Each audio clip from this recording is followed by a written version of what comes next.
tomorrow before back in the tour. He put him right on top of the leaderboard. He was wise, I think, to lose the lead after the time trial. I wonder if his form is really as good as we think. Anyway, coming up towards the top of the Col de Monte, and it is Alberto Elli again in the action. I'm a little bit surprised he's attacking his teammate Massey here, Paul, to take the points. In fact, I can't work out the logical decision there to do that unless he thinks that his teammate Massey will not last the distance of the Tour de France here. And the riders approaching the memorial to Fabio Casatelli, who died in the Tour de France in 1995. Many of the riders here knew him very well, and his family turned out this year to witness the Tour de France going past this monument. Well, further up the climb, Alberto Elli again going for the sprint ahead of his teammate Rodolfo Massey. Very strange, but he gets more points there at the top of that second category climb. And we move on now to the Col de la Cour, and the rider in the lead here is Roland Meyer, and he's only briefly in the lead. He's gone over the top first, and he's gone straight off by hitting the barriers on the descent there, Paul. Taking too much of a risk on the corners there, trying to pull himself into good condition, but you see, this is exactly what happens. But he has got up and he has control of himself again, and he goes over the top of the next climb in first position. So the Col de Port, and Meyer is first there. Stefan Erlo goes over in second, a minute 53 back. The main field containing Ulrich at the moment, Paul, just over 4 minutes down, but we're down towards the climb away from Tarascon now, and this is on the plateau itself. Excellent riding, still Meyer up in front there, putting a great performance in by Cofidis today. I think somewhat liberated, but you know, Phil, there's been a puncture at the bottom of the climb here, and the yellow jersey, Jan Ulrich, is off the back of the main group, being paced back at the moment by his own teammates. Well, there's Zabel. He was going back, I think. He's gone straight off the back now because the pressure's gone on at the front of the group here, which is down to about 35, 40 riders. Ulrich is being dragged very quickly by the scruff of the neck back into this pack because the climb has already started to bite, and it looks as though his two remaining teammates, Boltz is one of them, is doing some tremendous work to get him back in, but they've had to react so quickly. You couldn't have punctured at a worst possible time because the climb has started in earnest. You're right there, Paul, and he's had a little bit of a problem getting back here, but look at this now. Ulrich in the end has destroyed his teammates, but he is powering back up to the group. Now he's got to pick his way through these riders and get right back to the head just to calm them all down. That's the most difficult thing for him now, because a lot of these riders are just sitting up at the bottom of the climb. In fact, I think he's riding himself right into the front group, because there is the leader of the King of the Mountains, Rodolfo Massey, and a great job of work has been done by his teammate there, and Ulrich is now back in the front group. Well, George Tochnik was the last man to stay with Ulrich. He's now fallen away, but he's seen his leaders safely back in the pack. They are coming back together, but this is really going to be a showdown now on this last climb to the top of the plateau. On the front there, right-hand side, in the blue jersey of US Postal, Jean-Cyril Robin riding a very good Tour de France. Pat Jonker is there as well for Rabobank, and Laurent Jalabert, who feels this year he's got a great chance to finish highly in the Tour de France, is also present at the front. In the group as well, just to the right-hand side, you can see Kevin Livingstone. Well, Livingstone for Cofidis. Cofidis are riding very well in this race as a team, despite the fact they have lost their leader, Casagrande. There's a little present of Pat Jonker from another Dutchman, and that's Michael Bogart. Jonker brought up in Australia, in fact, but they think he's Dutch over here. He speaks the language fluently, comes from a Dutch background. The pace on this climb is very, very fast, and sooner or later somebody is going to crack. There's Ulrich in the back of that group of riders. He has done a magnificent job to come back, Phil, because that was the worst time to puncture right at the bottom of the climb, and he's pulled his way right through the field of all of the riders in the Tour de France to join the front group behind the leader on the road, Roland Meyer. Well, this looks like Manuel Beltran of Benesto. He was brought in to be a strongman alongside Abraham Olano, but Olano has gone out of the Tour today. He retired very early on from the injuries sustained on the descent of the Obisque, and now Pantani has decided to go just like he did yesterday, but the riders are not so far in front of him this time. Second time in 2 days, the big reaction, Phil, coming from the yellow jersey himself, Jan Ulrich. He knows the danger of the Pirate, Elefantino, Dumbo, a whole host of nicknames aims for this man, and he doesn't want him to go clear on this climb, and he's chasing him down. Well, this climb takes it up to 1,747 metres. There's been a reaction from Ulrich. He's not going to allow Pantani to do what he did yesterday. A little bit surprised to see Jalabert still in the company at this level of space. But you know, Ulrich has looked as though he was coming up, Paul, but the gap has opened again. He hasn't closed the gap. There is Beltran on the right-hand side. He's being picked up by the flying Italian. And in fact, I think Jan Ulrich has sat up now. He's not going to try and stay in the slipstream of the Italian. He's just going to try and ride up this climb at his own tempo. As soon as he looked over his shoulder to see if Jalabert would give him a hand, it was obvious he was right on his limit. Jalabert was not going to give him a hand, and in fact Ulrich has had to pick up the pace again. Now the climber has lifted it one notch higher. Can he do it again? Well, Beltran tried to hold on to his back wheel there, but there was no chance at all. In fact, he's cracked, and he soon will be back in the group with the yellow jersey. No help coming to Jan Ulrich from anyone else in that group. He's the leader. He has to do all of the work himself, and Bobby Julich is still there. Well, the face a little bit more pain than it was yesterday on the parasol for Jan Ulrich. Roland Meyer still in front just as the pirate starts to come up. This is Bjorn Rees here. He was the one that stayed in the group holding position when Ulrich punctured. But you know, it looks to me now as though he's suffering, but he's just come across that first gap. Well, the Devils come out once again to help the riders spur them on, and the man he's hoping he can spur on to victory this afternoon is Roland Meyer. What a revelation in this year's Tour de France. A magnificent ride for him despite that crash, but really coming down on him now, Marco Pantani. Well, still in the group here, Leonardo Pipoli, sensational climber in the Giro, but now looking like he might be something of a sensation in the Tour de France. And Ulrich getting all the fluid down here now because they tried to contain Pantani. They've so far failed to do so, but there's still a long way to go up this climb. Jalabert also seems to be losing a little bit of his steam, and Rees is yo-yoing at the back, but he's coming back on again.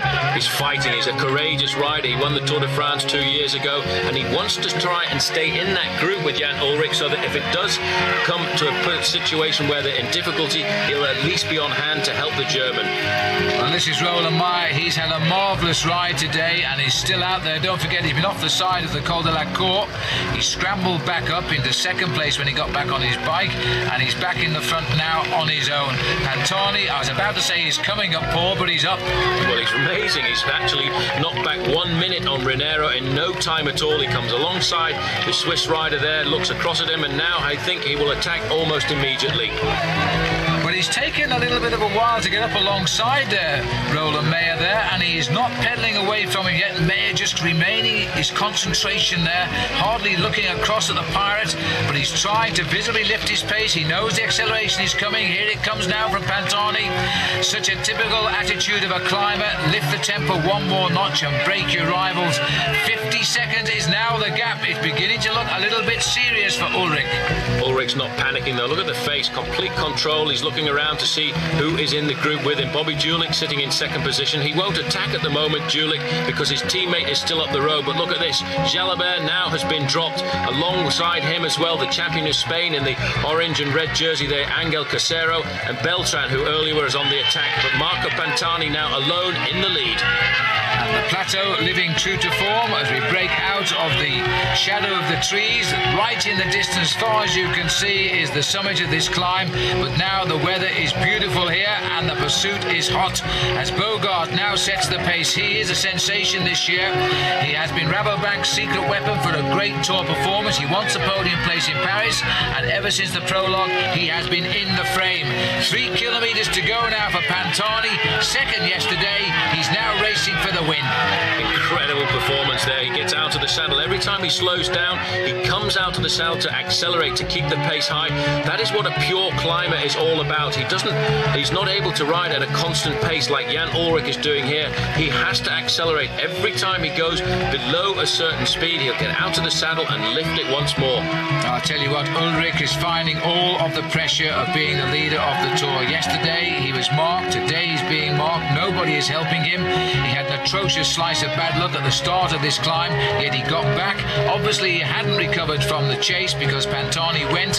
The nice thing was that Pantani didn't attack when he was off the back with that puncture. Look at the crowds. Unbelievable crowds out here on the slopes of the Plateau de Bay, and you know, Bobby Julich there has a very good teammate alongside him. That's Christophe Renero. He's another rider from Cofidis. Cofidis packing a lot of riders into the top 10 this afternoon, but nobody could rival Marco Pantani. Wearing 21, he finished third in the Tour de France last year, and he really has come to this Tour de France with no pressure on his shoulders at all. He won the Tour of Italy, Phil, and he said, I'm coming to the Tour, I just want to win stages, and I think the way he's going now, he's going to walk away with this one.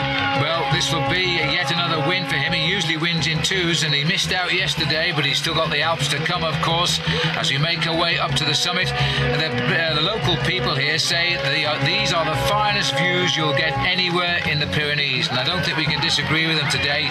You can see for miles, and we're getting up to the dizzy height now of 1,747 metres, and Ulrich is still having to answer every attack because no one is helping him. Incredible change in the weather conditions after yesterday when we saw the rain coming down, the clouds over the top of these mountains. Today it's a perfect condition for racing. Ulrich isn't panicking at the moment, he's just riding at tempo, he doesn't want to lose too much time, but Marco Pantani just has 1,000 metres left. Well, they can face to a couple of days of undulations once they head over towards the Alps, once they get this climb behind them.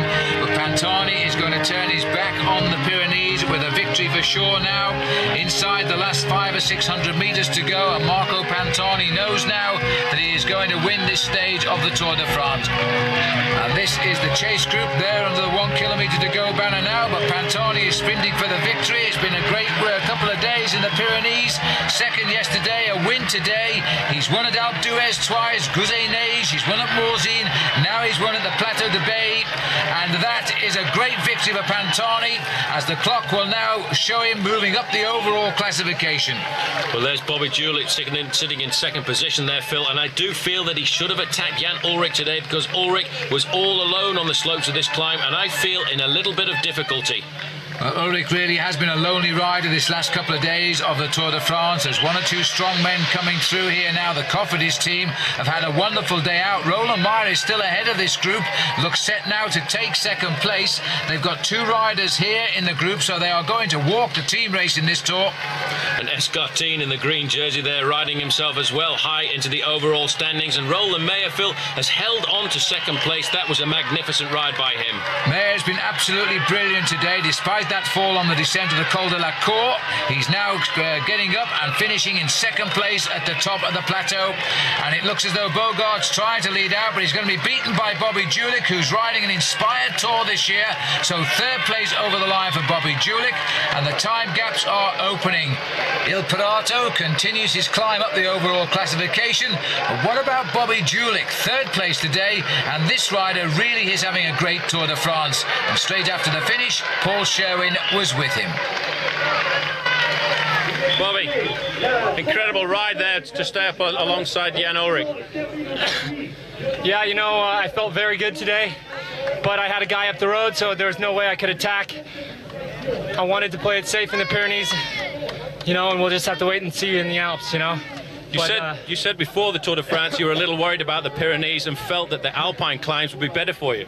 Well, if the Alpine climbs are better for me, then I'm excited, because the Pyrenees went pretty damn good.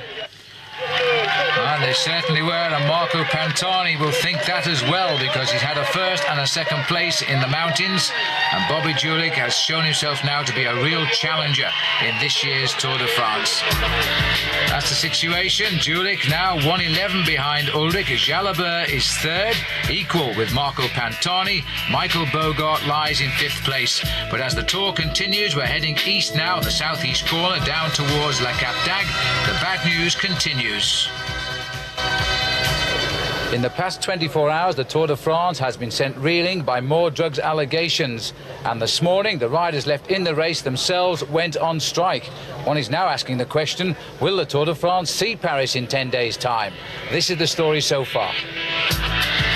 The revelation started during yesterday's rest day when police swooped on the hotel of the TVM riders and detained team manager Kees Priem, a mechanic, and team doctor Andrei Mikhailov. Drugs are reported since to have been found during a search of the team's hotel. Meanwhile, in Lyon, the headquarters city of the Festina team, all 9 riders excluded from this race last Saturday were also detained to answer allegations made by the team's management, who are in custody in northern France. The Festina riders have now all been released after a tough round of questioning, but not before Laurent Brochard, the world champion, Christophe Moreau and the Swiss rider Armin Meyer all confessed to using drugs while racing. A programme on French television last night showing journalists looking into the waste bins at team hotels for syringes and signs of illegal drugs was, for the remaining riders in the race, the last straw. And this morning, the riders themselves said enough is enough, and led by the top Frenchman, Laurent Jalabert, they went on strike as the race official start approached. We're sitting on the road at the start. We're not quite sure what's happening or what the teams are hoping to achieve by sitting at the start, but hopefully we'll find out soon and just something will be done, either get underway or, I don't know. Laurent Jalabert said, "The riders are disgusted by everything that has gone on. We will not be treated like cattle. Today, we will not take to our bikes." And for an hour this morning, that looked to be the case. But after meetings with the Tour organisation, the field started to move slowly. Jalabert, Marco Pantani and Luc Leblanc were initially said to have withdrawn with their teams, but after a further hour of slow pedalling, the official start was given and all of the riders were in the peloton. The Tour was back on for now, but further meetings tonight are expected. Well, 2 hours the strike took, but these 3 riders are about to be caught and swept up have averaged 49 kilometres an hour for something like 3 hours out front. But Nicolas and Laurent Jalabert, Bart Voskamp, are now back in the fold. They were hunting down Laurent Jalabert, of course, because he was only 3 minutes off the yellow jersey. But now it's anybody's guess, and it looks to me as though we've got Jackie Durand trying to get the stage again. 1,000 metres left for Jackie Durand, and he's been away for 23 kilometres, and right behind him, the main field is being pulled along by all the teams of the sprinters. And you know what, Phil? It's a very difficult last 500 metres, and look at that long line of the main field boring down upon him. Well, Jackie's taken full advantage of a breakaway in this tailwind. He's the last survivor of it. He can almost see the finish, but he's now changed direction and the wind is beginning to hurt. And to make matters worse, he's going slightly uphill. He can almost reach out and touch the finishing line here, but the field are coming so quickly, and the sprinters are on cue here as they try to drive for the line now. This is going to be almost capture in sight of the finish here for Jackie Durand. The rider's looking over the shoulder here. Zabel is in there too as he tries to come through in that green jersey, but watch out, to behind Jan Zerada is Tom Steels, and Steels is looking good. Steels has had 1 win already. This is going to be a very tight finish indeed now, but Steels is perfectly poised because Zerada has totally misjudged it, or indeed has he let his teammate out. He's pushed Zabel way off his line there, and now Tom Steels is heading for win number 2. The first one came in Phoenix Park in Dublin. Nobody's going to get on terms. Tom Steels gets his second stage win, but you have to feel very sorry indeed there for Jackie Durand. He came so close to winning today, but the champion of Belgium now has 2 stage wins, 1 in Dublin, 1 in Cap d'Agde, and that is a great result for him, of course. The whole field coming in together and virtually no one behind the race today. This is how you can see the pure sprinter work it out. I think in this case we'll say Zerada was leading out his teammate, but you see he slowed and moved off his line, and that forced Zabel way off his line, and that was a little bit unfair, I think, there, but nonetheless he left Tom Steels out in front, and for Tom Steels, and it's Francois Simon who's coming up there in second place, but for Tom Steels it's a gold again for him at Cap d'Agde. So Steels the victor, but no change at all overall. 1 minute 11 seconds, still the deficit for Bobby Julich, and Jalabert still there in third place as we face up to stage 13. With any thought that the Tour de France might be cancelled, well, they were quickly dispelled last night by Jean-Marie Leblanc, the Director General, who said it was never a consideration. Even so, this morning's papers here are full of the news of the sensational happenings yesterday. Well, now we can go directly to Gary Imlach, who can update us on the first meeting of today, and that's between the riders and the Vice President of the UCI. Like visiting heads of state, the tribal representatives of world cycling gathered for their summit at a hotel about 5 miles from the stage start. A rider from each team, Laurent Jalabert, the leader of yesterday's protest, most senior among them, and a handful of the Tour's leading team managers. The man they were there to see was Daniel Baal, the French vice president of World Cycling's governing body, the UCI. As 10 and then 11 o'clock came and went, the chances of the race starting on time at 12:15 looked to be shrinking. But with just under an hour to go before the off, Baal emerged to announce peace, or at least what passes for it at this year's Tour. Bien entendu, tout le monde s'exprime très clairement. Il n'y a pas de raison que le Tour ne continue pas. Le Tour n'est pas synonyme de dopage. Dans ce Tour, on a beaucoup trop parlé de dopage, alors que le problème du dopage n'est pas que le problème du cyclisme. Mais en termes de politique de prévention, nous sommes convenus de nous retrouver avec les représentants des coureurs, les représentants des groupes, les médecins, dès la fin de la saison. Given that Baal had finished with an optimistic appeal for the riders to be left in peace, Bjarne Riis's concise summary of the morning's proceedings was no surprise. Bjarne, are the riders pleased with the outcome of the meeting? I'm sure. Laurent Jalabert too wasted no time declaring himself satisfied, and as he bummed a lift from his Once team's Spanish rivals Benesto, today's off-the-bike episode of cycling's favourite summer soap was ostensibly over. Well, for all the talk of tighter doping controls and a shared commitment to cleaning up the sport, little of actual substance came out of this morning's meeting. The real purpose of the exercise, I think, was for the UCI to show publicly that they value the riders' opinions and to give them a forum in which to express them. The hope being that they won't feel the need to resort to yesterday's tactics between here and Paris. Well, let's hope you're right, Gary, but it is stage 13 today, 196 kilometres from Frontignan going to Carpentras. We turn north now. Next stop, of course, will be the Alps, but they're still a couple of days away. 147 riders left in the field. There's the man in the hot seat, Jan Ullrich. He's got his yellow jersey back after having briefly held it in the time trial. And the man in green, looking very solid, Erik Zabel now for a third victory in this competition. Look at his lead here over Tom Steels and Jan Zrada. It'll take some bringing back now, Paul. It will, but you could see the sequels there on him from the crash he was involved in yesterday, but still he managed to get a place in the sprint at the end. But today is a very difficult day with the Col de Meurs at the end, and that's where I feel the decisive break will happen. Once again, sunny, and look again, high temperatures, 36 degrees Celsius in the latter part of the afternoon, and the wind, 50 kilometres an hour from the northwest, will play havoc in the latter part of the stage. Well, the majority of the route is flat, but once we swing north towards Carpentras, away from the sea, then it gets a little bit lumpy around about the area of the Col de Meurs. The breakaway has been on. In fact, there's been breakaways all day today, but this one, as we start the climb of the Col de Meurs, looks as though it might have a chance.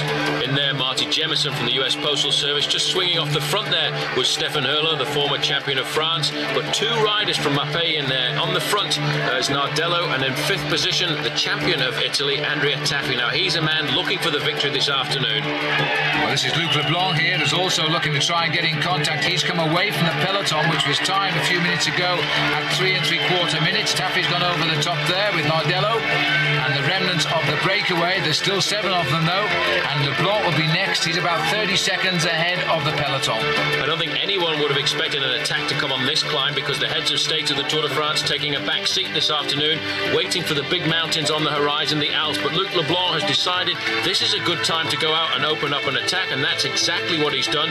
And he has around about 30 seconds over the main field, which is being led by Team Telecom. Well, he's a little bit of a loner, is Luc Leblanc. He always makes his own moves. Here's Bjarne Riis now setting the tempo as he brings the field over the main climb of the day, and Jan Ullrich tucked in not too far behind.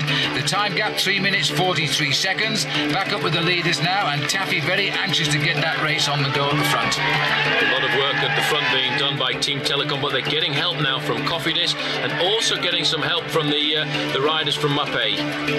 Well, Leblanc, he really is bashing his head against the wall here, Paul. In fact, I think he's just realised it because he's sat up. He's going to wait for them to roll in. He never got much more than half a minute, and I think he's going to hang on now. He told by the helicopter that gave the secret away as to where the peloton was, I think. There he is. He's been picked up by the Telecom primarily.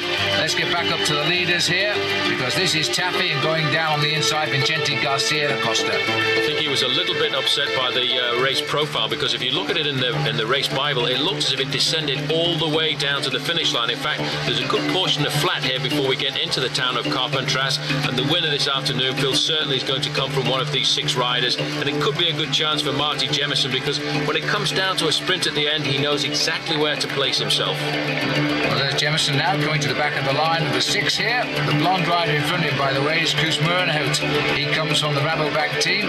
It's a very nice little working group. This Stefan Erlo is lying 20th overall, 7 minutes 56 seconds back, and with a lead of 3:22 or 3:21, then he's pulling back quite a big chunk of his deficit today. The group of riders just behind him, trapped in between this leading group of 6 and the main field, are the remnants of that early breakaway, which was 12 riders, and it's split on the Col de Meurs, leaving these 6 riders to go ahead. But every one of these men in the group, Phil, very insistent on going to the front, keeping the pace as high as possible. With 4 kilometres remaining, they must certainly now be thinking about launching a late attack. And the peloton really should be thinking about pulling them all back here, because Stefan Erlo, he's in the front group and he's going to make a big ascension of the overall classification tonight. But they're not going to get them back, Paul, as we're coming up towards the finish now, and the cat and mouse is starting. The gap is still fairly big here. An attack now by Nardello through on the inside.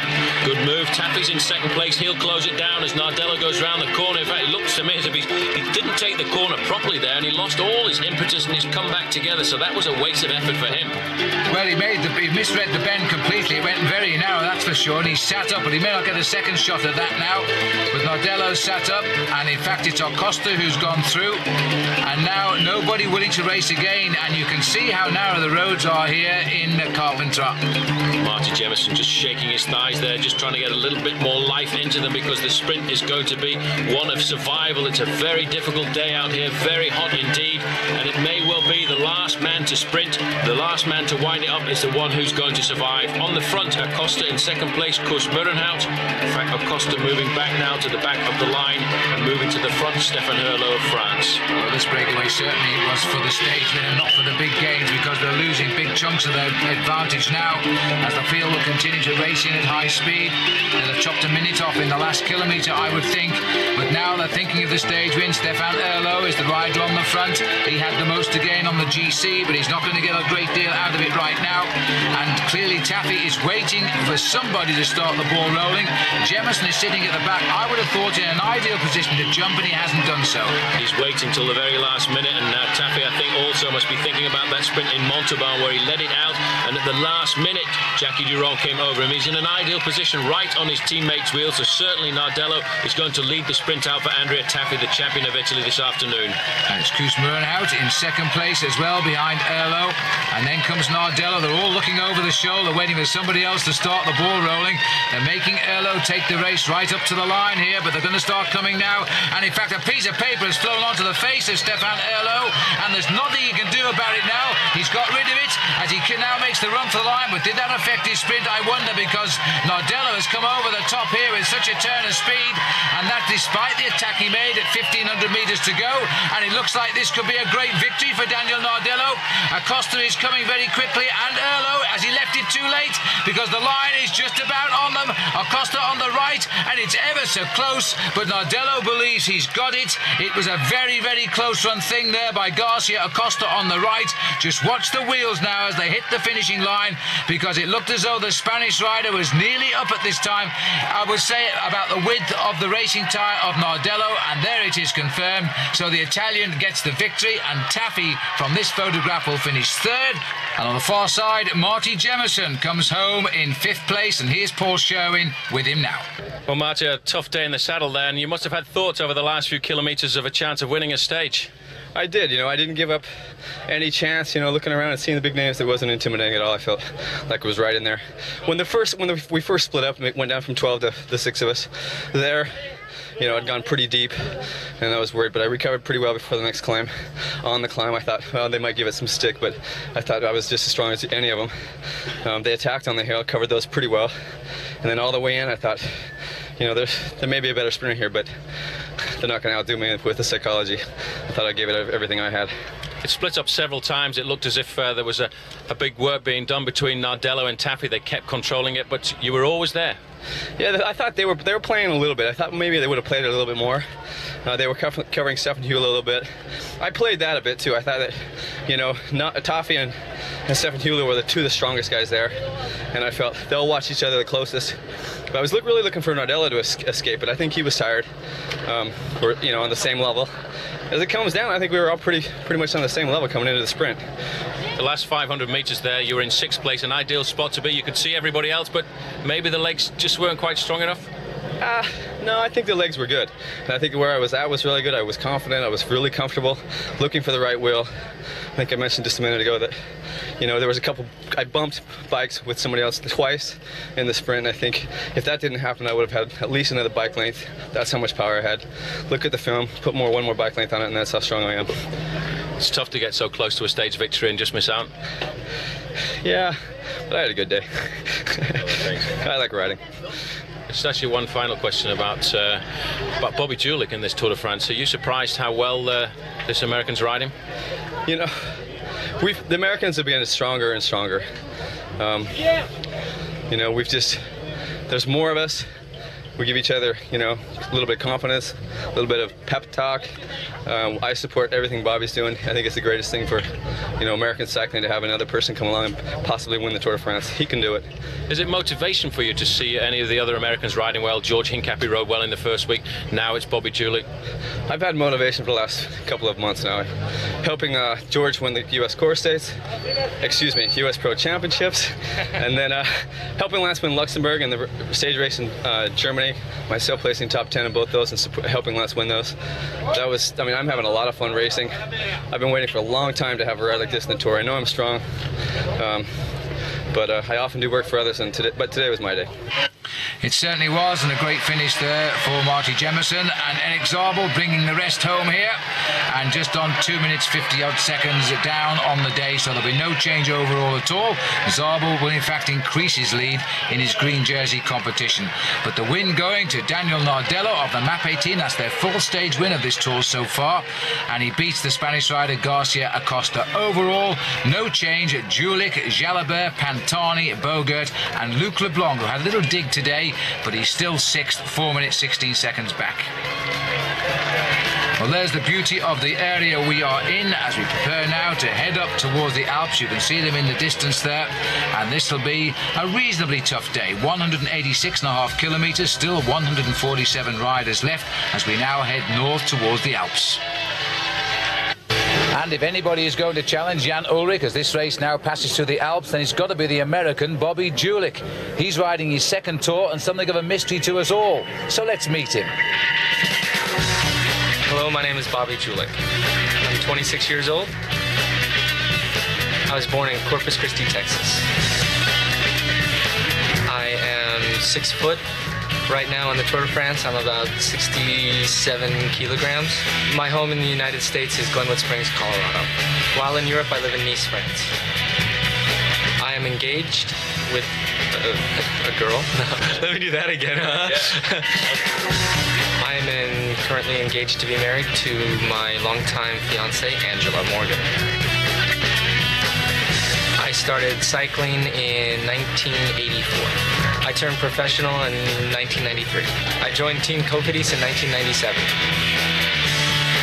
Before I came to the Tour de France, I imagined it as just being a Super Bowl every day for 21 days.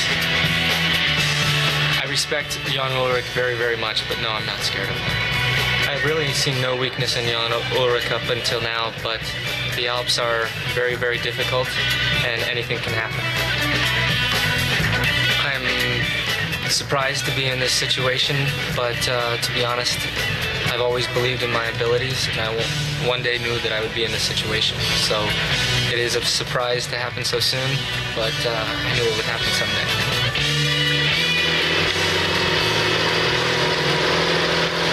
Bobby Julich beginning to enjoy this year's Tour de France, and well he might. He's riding superbly, and so is his team. In fact, this is Laurent Debian. Remember Laurent? He held the lead for a couple of days in the first week of the Tour. He's dropped back a little bit now to 86th, but he's up in the action again, Paul. We've got a break of 6 on.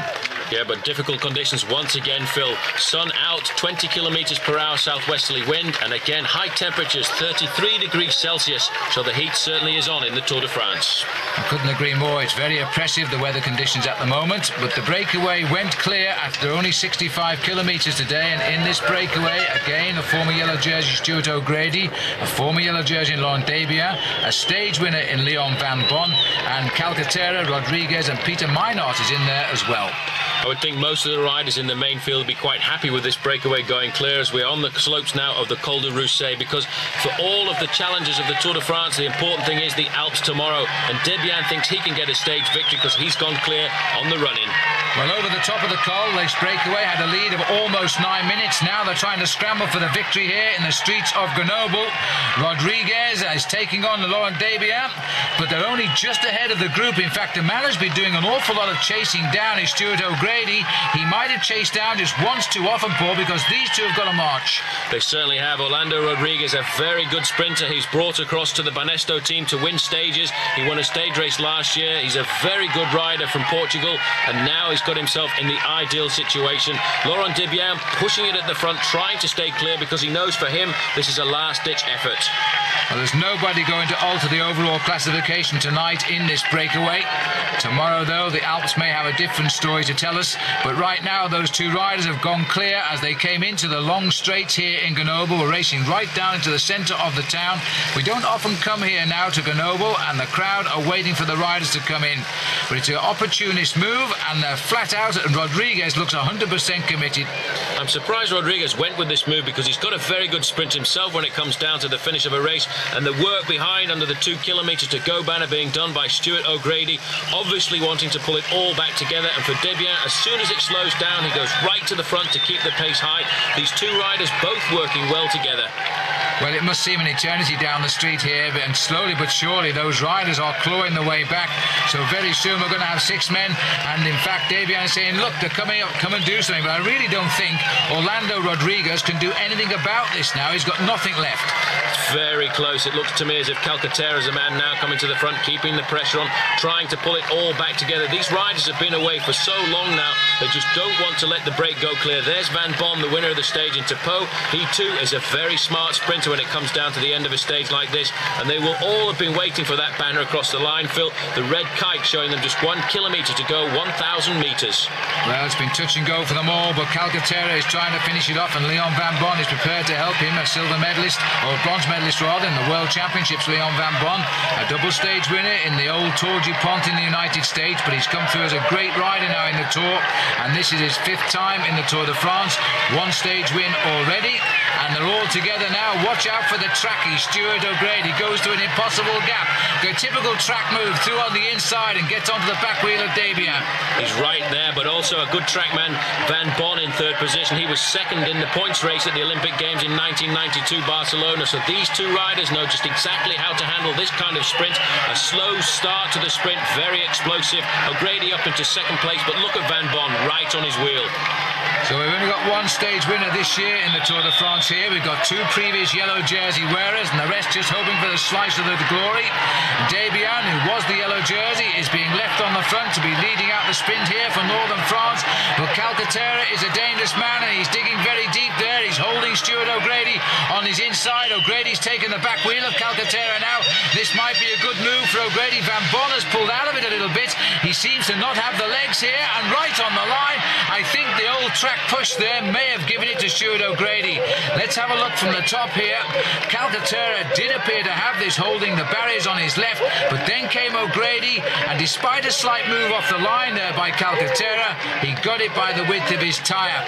Well, I'm just wondering if the judges might not like the action of Calcaterra there, Paul.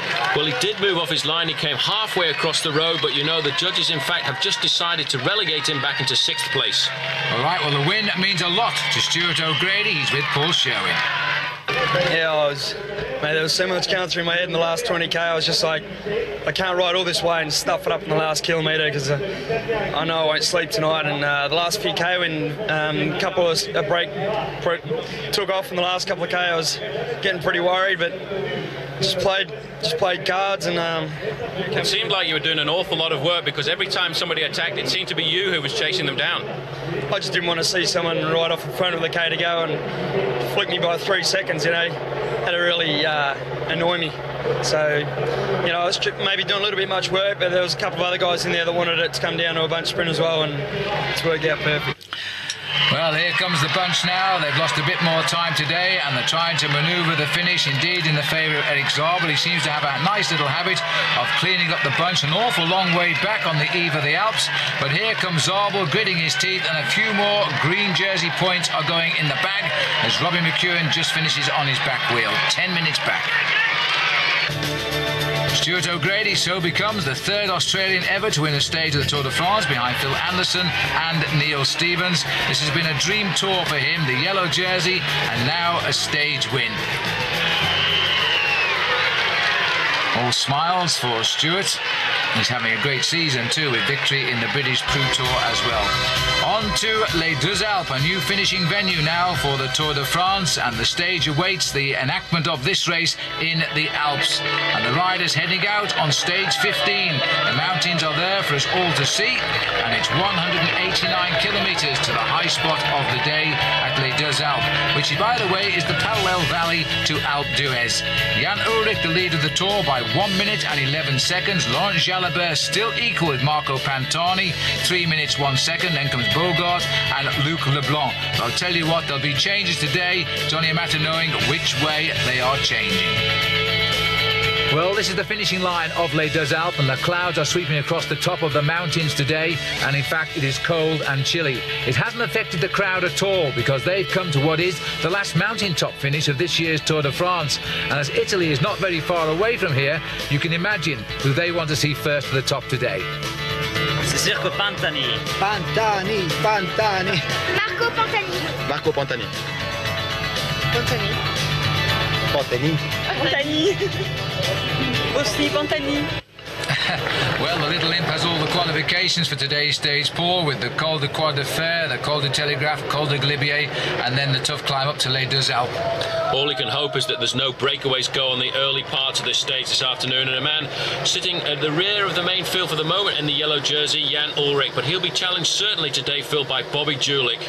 I'll tell you what, I don't think he expected Pantani to become such a challenger that he has become since this race left Dublin. He was so far behind after the prologue, it seemed he was not interested. But 3 minutes off the lead, and it's very possible now he could snatch the yellow jersey away from Jan Ullrich. Especially in these conditions, Phil. Yeah. Rain and very low temperatures, 12 degrees Celsius, and you can see already on the first climb of the day a lot of riders being left behind. This is the Col de la Croix de Fer. And now, as we move on towards the Col de Galibier, conditions haven't changed at all here. Adolfo Massi has picked up both climbs of the Col de Croix de Fer and the Col de Telegraph. But conditions here on the Galibier are quite atrocious now. We're going up to the highest point of this year's Tour de France, and Pantani isn't going to wait. We're a long way from the top and a long way from the finish here, and nobody's reacted. I'm making it 11 kilometres to go to the summit here, Phil, and Pantani has not waited. In fact, he's looking over his shoulder to see if there's any reaction behind it. It's coming from Luc Leblanc. Now, this man crashed on the first climb of the day, the Col de Croix de Fer. It didn't seem to affect him at all, and now he's got help, and that's what he wants, because there's an awful long way to go to the finish from the top of the Col de la Galibier, but it looks as if Luc Leblanc is in serious difficulty. Well, he's tried to go across to Pantani, but I don't think he's going to even get onto him here, because the weather is bad, and I think Luc Leblanc is thinking better of the attack here. Certainly no reaction at all from Ullrich, content to set the tempo, because remember, this attack has gone very early. Once we go down off the Galibier, we run through the valley before we climb up to the finish at Les Deux Alpes, and this has caused all sorts of consternation now. Christophe Renero is up the road as well. He's put a great performance in this afternoon. He's trying to set the road alight for the Cofidis team. He's trying to set something up for Bobby Julich, because today is the day in the Alps that Bobby Julich said he could challenge Jan Ullrich. He's always favoured the Alps over the Pyrenees, and certainly that's why Team Cofidis have gone out. But Marco Pantani this afternoon has gone out to do something very special. But from the top of the Galibier, Phil, there's 45 kilometres to go to the finish. That's an awful long way to go. It certainly is. Jean-Céline Robin sitting at the back of this league group here for the US Postal and riding a good solid race at the moment. Cofidis again have planted a lot of good riders in this front group, including Bobby Julich and Christophe Renero. And I'll tell you what, Renero rode his first Tour de France last year and he only finished 115th. He's been a totally different rider this year so far. This group thinning down drastically. Leonardo Pipoli again flying the flag for Seiko at the back of the group. This is Baranowski, I think. Baranowski at the front for US Postal Service. US Postal having a great day in the mountains as well. They too will be moving up in the overall team standings. Sitting in second place there, Bobby Julich, I think, waiting for the moment when he's going to launch an attack, and obviously using a lot of common sense and tactics there. Ulrich is leaving the others there to do the work because he realises they too are under pressure from Pantani. Well, we're looking at the back here of Renero, but further up the road is Marco Pantani, and he has gone... No, sorry, this Renero is leading on the slopes. This is Pantani coming up to him here, and Pantani has closed this gap quite sensationally. Renero was third over the Croix de Fer, he was second over the Col de Telegraph, and now he's going to have to hang on to the Flying Pirate if he gets up to him, and I think he will. What a move by Pantani there. He's going to pick up Christophe Renero, who was away at the bottom of this climb now, and I'm sure he will go straight by him. But there's an awful long way to go to the finish, and he's not too happy about the encouragement from the spectators. This is a very dangerous pastime. These spectators try and run alongside their favourites, and many riders in the past have actually been knocked off by spectators doing this, which is why I think such a reaction coming from Pantani. Well, Jose Maria Jimenez from Benesto, he's a good climber, but he's found his hands full here now because Pantani has got to the front. Renero is doing well to grit his teeth. We're coming up towards the summit, but there's still a little way to go on the Galibier yet. We're losing the actual grass line and getting the barren side of this mountain. And all of a sudden, the rest are being left to make the pace. Julich also on the front now of the chase group. This is a serious move today by Marco Pantani. Remember, just over 3 minutes behind overall at the start of this stage. He's no longer looking for stage wins, Paul. He certainly isn't. He's trying to blow the Tour de France apart this afternoon. Now, there is one of the team soigneurs, I think, from the Mercatoni squad. Now, that is probably an illegal move there, passing up a bottle to Pantani and also passing up a racing cape. Now, this is a very difficult manoeuvre there, trying to put this on a descent at 50 or 60 kilometres an hour. And the picture breakup is because we're not using helicopters this afternoon. We're actually using an aeroplane above the race because the cloud is so low. And the aeroplane, by the way, is having to fly at 27,000 feet to bring us these pictures because of the mountains all around. And in fact, what you said has come to fruition, Paul. He stopped to put the cape on, and I think somebody slipped through on the inside of him. And so he's no longer first on the road, but I don't think it's too serious. Well, those two riders who came through were Renero, and in fact, the other rider from Benesto was Jimenez. So they too have now made a three-man group at the front. Now, that's a very intelligent thing to do by Pantani there, because if he tried to change, he may well have come off, and in fact, it looks as if somebody's gone off the road there. Well, somebody's gone behind that caravan. It looks as though it might be Bobby Julich in the corner there. It is. Julich's going straight on. He was trying to put his cape on as well. Well, he lost it going around the corner there, obviously deciding to go straight on instead of trying to turn around there, and he's going to be quite scared on the descent now. He's obviously used that opportunity to stop and put his cape on. He's trying to wrap it up now. All of these riders trying to keep as warm as possible because it's very difficult. Phil, there's a problem here with the yellow jersey. Well, the yellow jersey, I think, has got a flat tyre, and it's another puncture here. We're not very far away from the climb of Les Deux Alpes either, and the weather conditions have closed in, and once again, Jan Ullrich is finding the Tour de France is not his friend. Well, on the slope of the Deux Alpes already, Marco Pantani has started to climb up towards the finish, but that was a very slow wheel change for Jan Ullrich there, picking his way through the cars, and you can see there, this town we're coming into now is the start of the climb, Les Deux Alpes, so Jan Ullrich once again in difficulty at the bottom of a mountain top finish. Well, we are going to struggle to bring you the pictures now, but that is the time gap, I presume, back to the Jan Ullrich group, and that is 4 minutes, which puts Pantani in the yellow jersey now, and already Ullrich is out of it. What an amazing tour this is turning out to be, and we're still being run off at record speed. And the big problem for Ullrich this afternoon is he does not have any teammates with him. They've all been left behind on the slopes of the Galibier, and Marco Pantani is riding a time trial here to what for him I think is going to be a second victory, because he's not showing any signs of being affected by the cold weather. He hasn't got a raincoat on now. He's obviously thrown that away, and he's going to ride up this mountain as fast as he can. Well, we've been treated to this man in the Pyrenees. Now, what are they going to do about him here in the Alps? But at least there's some reaction coming. Bobby Julich trying to get away from the front of the group now and put some time into Ulrich as well. Well, he should have gone when Pantani went, but now he's trying to save as much as he can. He's gone away at the bottom of the Deux Alpes. The reaction behind was coming from Michael Bogard, but the drama further back, Phil, is Jan Ulrich cannot get into a rhythm, and in fact he's losing time on the Bobby Julich group, and still he has nobody to help him. It appeared initially he was coming back, but he looks to me as though he's not just cracked physically, he's cracked mentally here. And the way he's dropped back now, he's a very lonely rider indeed. Nobody around to help him, and his Tour de France could be running away from him. And I never thought we'd say that this year.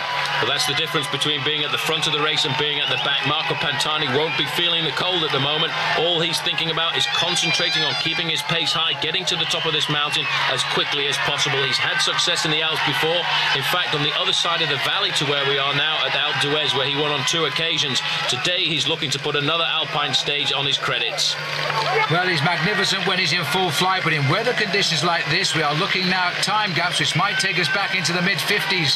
These conditions, Phil, are unbelievable. That was Udo Bolt. In fact, he has caught up with Jan Ulrich and he's trying to pace him, but it looks as if the German has completely cracked. I think, as you said, his mind has gone. He's not on the job anymore. He's just trying to survive. He's going to try and take this raincoat off, throw that away to the crowd, but for him, he really has to concentrate to keep himself in the Tour de France this afternoon.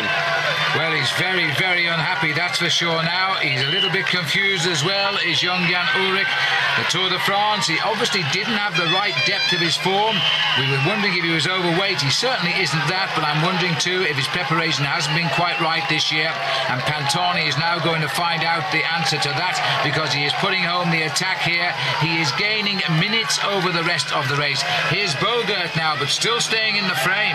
Well, there's Bobby Julich as well, setting the pace, trying to pull back a little bit of time on Marco Pantani, but it's slipping away. 4 minutes and 4 seconds, 41 seconds behind him is Jan Ulrich. So Ulrich is slipping away, and Bobby Julich could be riding himself into the yellow jersey.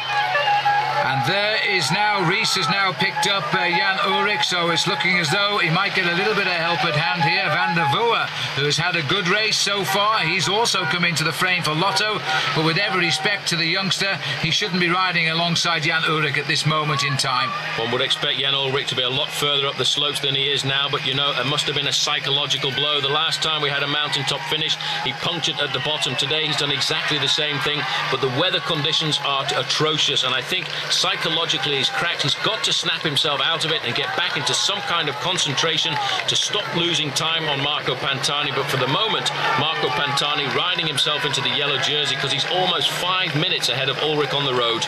Well, this is truly unbelievable here. Bobby Julich also staying in the thick of the action and trying to hold or at least limit his losses here to Pantani. Remember, he's fighting to hold on to second place overall in the Tour de France, and it's not no longer to Jan Ulrich, it is now to Marco Pantani. And you know, I keep thinking about Les Deux Alpes because they got the Tour away from Alpe d'Huez. The first time the Tour has been here, it's probably the most dramatic day we've seen in Tour history, in modern Tour history, and they've got weather like this. It's quite a shame, but it really has created a dramatic race. Here's Bjarne Riis now trying to come back up to Jan Ulrich. It's as if the whole of the Telefcom team have been devastated this afternoon. The racing has actually been up the Deux Alpes before because the Tour of Italy came here several years ago. On that stage, it was Marco Pantani's teammate Bobrick who won the stage, and Pantani had a very bad day then, but today it looks as if he's turned the tables around because he's flying up this mountain and really writing his name into a legendary mountain stage of the Tour de France. Well, as we saw earlier, this mountain is for the Italians today. The borders are not very far away as the road goes on towards Sestria, and Marco Pantani is giving the Tifosi exactly what they wanted to see, but I don't think even they believed they were going to see more than this man win the stage, and they are. They're going to see this man pull on the maillot jaune.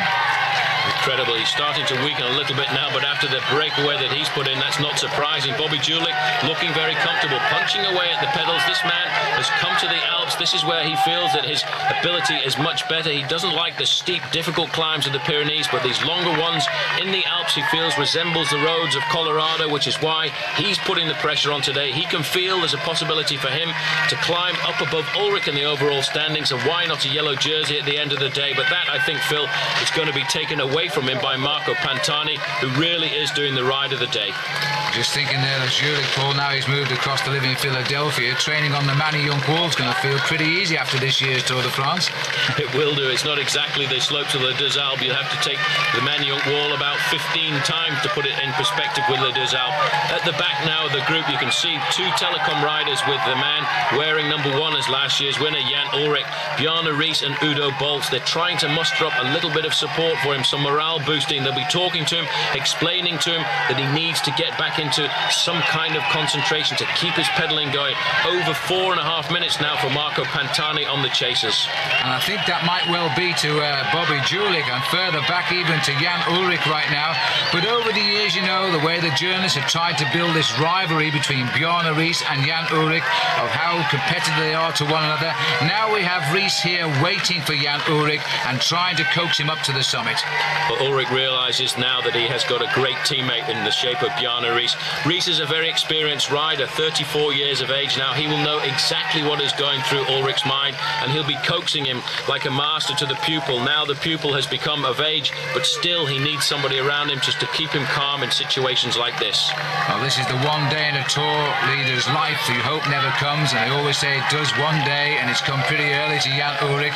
Remember, it happened to Miguel Indurain, but not until he won the Tour 5 times first. Bobby Julich, well, this is his second Tour de France. He wants a place on the podium in Paris. Now he's having to fight for it. Second overall this morning. He's now riding second on the road. He's holding second overall at the moment, but he's behind Marco Pantani. I bet even Bobby Julich never thought he would be going ahead of Jan Ullrich. And Bogert is coming onto the scene, and he's flying. A great ride by the Dutch champion. He really has come to fruition in this year's Tour de France. Wearing number 51 there, your favourite number, the number that's won the Tour de France on so many occasions. I don't think it's going to be Bogart this year, but what a ride by this young man from Holland. Yeah, Bogart, again, a man that's always felt he could do something special in the Tour de France. There aren't many Dutchmen race for the overall classification. There's only been 1 or 2 over the years, but it looks as though Michael Bogart is going to be a man who will feature all of the way to Paris. This man certainly will now. Marco Pantani still has another couple of days in the Alps as well to build more time, and if he gets a big enough time gap before that last long time trial, he may do what he did in the Tour of Italy and take this race out.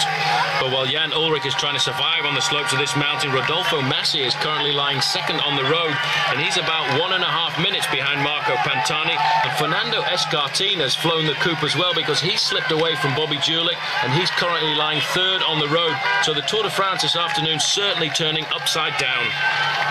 And the weather is not easing at all. It has been torrential all day. It blows through at the summit and it goes off for a matter of seconds. The next cloud comes over. It is very cold as well. And I think now Jan Ullrich knows all about the other face of the Tour de France, the chasing group, because Pantani is in his element. Pantani always getting out of the saddle, always accelerating to keep his pace as high as possible, because he realises with 2 kilometres to go that as much time as he can has to be gained today, because from here on in the terrain is not to his liking. It's much flatter, and there's a big time trial to come before we get up to Paris. So today is the day he really has to put the hammer down if he wants to climb up the overall standings of the Tour de France and hope of a yellow jersey or hope of a place on the podium in Paris. Well, he's been on the podium in Paris twice before. He's had 2 third places, but now's his chance to have a shot at the yellow jersey. He's off to a good start because the Maillot Jaune is waiting for him now at the finish. The road's all newly surfaced for the arrival of the Tour here, so at least the climb will feel comfortable under the wheels, but I'm not so sure about the legs. Bobby Julich's losing an awful lot of time, over 4.5 minutes on Marco Pantani, and Jan Ullrich, Phil, looks to me as if he's almost stopped. It doesn't look as if he has any energy left in his body at all, and if it wasn't for the 2 teammates with him, I think he may well have abandoned the Tour de France on this day. Well, look at this now. Ullrich officially is 6 minutes and 10 seconds back now as Jimenez goes down on the inside of them. He was up with Pantani at one stage and he's completely blown. Jan Ullrich is suffering badly here. 6 minutes, I can't believe it. Another man who's been blown out of the water this afternoon as well is Laurent Jalabert. He's nowhere to be seen at the moment. He cracked on the slopes of the Col de la Galibier, and at the moment he's around about 10 or 12 minutes behind the leading group of riders. Today's stage has caused some serious time gaps in the whole of this field, but look at the eyes of Jan Ullrich. He really is having great difficulty supporting this bad weather. Well, it's bitterly cold as well, and he's been trying to sprint through atrocious conditions with driving rain, often so cold, almost hailstones today. Hasn't affected Pantani though. The little man has danced once again to the summit of a mountain in the Tour de France. This will be, I think, his 6th stage win in the Tour de France over the years, his 2nd of this year's Tour, and this is going to be one of the sweetest, I think, because now the Maglia Rosa of the Giro d'Italia can be joined by its partner, the Maillot Jaune of the Tour de France. Well, it really has been a tough day for everyone in the Tour de France this afternoon. Although it was 12 degrees Celsius in the valley roads, over the top of the big mountains, especially the Col de la Galibier, the temperature plummeted to 4 degrees Celsius, which is only just above freezing, which is why so many of these riders this afternoon have suffered like they have. And almost 6 hours in the saddle as Marco Pantani comes into view of the crowd at the top of Les Deux Alpes. And again, a very fast stage, 33 kilometers an hour. So he's done it again. He's this time, though, what he wants is waiting for him. When he saw the route back in October, he said, the Tour isn't for me, I'll come out and win stages. He seemed to confirm that with a terrible prologue time. And now in the Pyrenees and the Alps, he's come right back into the reckoning. And Bobby Julich will not let go of this year's Tour de France. He continues on as he races now up to the finish. Also already gone through is Christophe Renero, so Julich will get 5th on the stage. And a lot further down, watch the time on the right here. Ulrich is 9 minutes back today. Nobody would have put a bet on that. Our camera's unable to follow Massi Escartin and Renero, but Bobby Julich was right in there, and I bet he was surprised today by the performance of Marco Pantani. Yeah, I sure was. I mean, obviously he wasn't affected by these adverse conditions at all. I mean, I felt totally blocked on the Galibier, totally froze on the descent, and didn't really feel good at all at the end. You know, I just went and tried to limit my losses to him, but I mean, he still took 6 minutes out of us or whatever, and that's not even funny. I mean, but you know, there's a long way to go, and Marco's a proven champion, and he should have the leadership in the Tour de France after a day like today. You know, he seems to perform under any condition, and just my hat goes off to him for sure. You're surprised to see Ulrich crack today, although he did have the flat tire at the bottom of the climb. He then went to pieces. I don't know what happened. All I know is that today is very, very unpredictable. Anything can happen because of the weather. To tell you the truth, he was very, very strong. I mean, I don't know what happened. I didn't even know he flatted. We just came to the bottom of the climb, and I was just trying to limit my losses to Pantani. I expected Ulrich to be right with me, but I mean, we all have our bad days, we all have our problems, and I'm sure he'll recover and have a great Tour de France anyways. And you're still 2nd overall, so still some hopes about winning this race? There's always a hope. Well done, Bobby. Of course, there's always a hope. This is the Tour de France, and he still stays 2nd overall, despite this man, a tornado that blew through the Alps on a great ride. Marco Pantani, the top dog in the Tour de France. Now he pulls on the Maillot Jaune as race leader, and it's the closest the race will come to Italy, leading Bobby Julich by 3 minutes and 53 seconds. Interesting to see there, Cofidis have 2 men in the top 5 overall, as our 2nd day in the Alps takes us to Albertville, 204 kilometres. Pantani's the man. Even if your name is Marco Pantani and you see the mountains as your friends, could you have prophesied that you would fall off on one climb, attack on the next, be so cold you stop to pull on a jacket, and then finish 9 minutes in front of the leader to claim the Maillot Jaune in the Tour de France? Of course not. But the little remarkable Italian did just that in the race yesterday. Last night, though, he was under no illusions as to the standard of his achievement. Con un tempo incredibile, perché ho sempre sofferto un po' il freddo e questa mattina ero molto nervoso, come si conviene nelle tappe che contano, e poi sono caduto in salita, ho sbattuto il ginocchio, mi sono un po' innervosito e poi niente, sono riuscito a rimanere sempre coi primi, e poi un attacco da lontano, perché era, penso, l'unica possibilità di provare qualche cosa diciamo di importante. Non ci credevo, perché sai, non pensavo di avere questa forza di resistere così a lungo. But he did, and he has become the most popular leader of the Tour de France for many years. He is now 3 minutes 53 seconds ahead of Bobby Julich. Poor Jan Ullrich, he's dropped back to 4th at almost 6 minutes. Well, 17 days ago, Marco Pantani finished 181st in the prologue in Dublin. It seemed he'd come to the Tour resting on his laurels as winner of the recent Giro d'Italia. By finishing in the bunch every day, he arrived in the Pyrenees in 47th place, 8 minutes 27 seconds back. Then he moved. On stage 10 in the Pyrenees, he climbed to 11th. Next day, he won to climb up to 3rd place overall.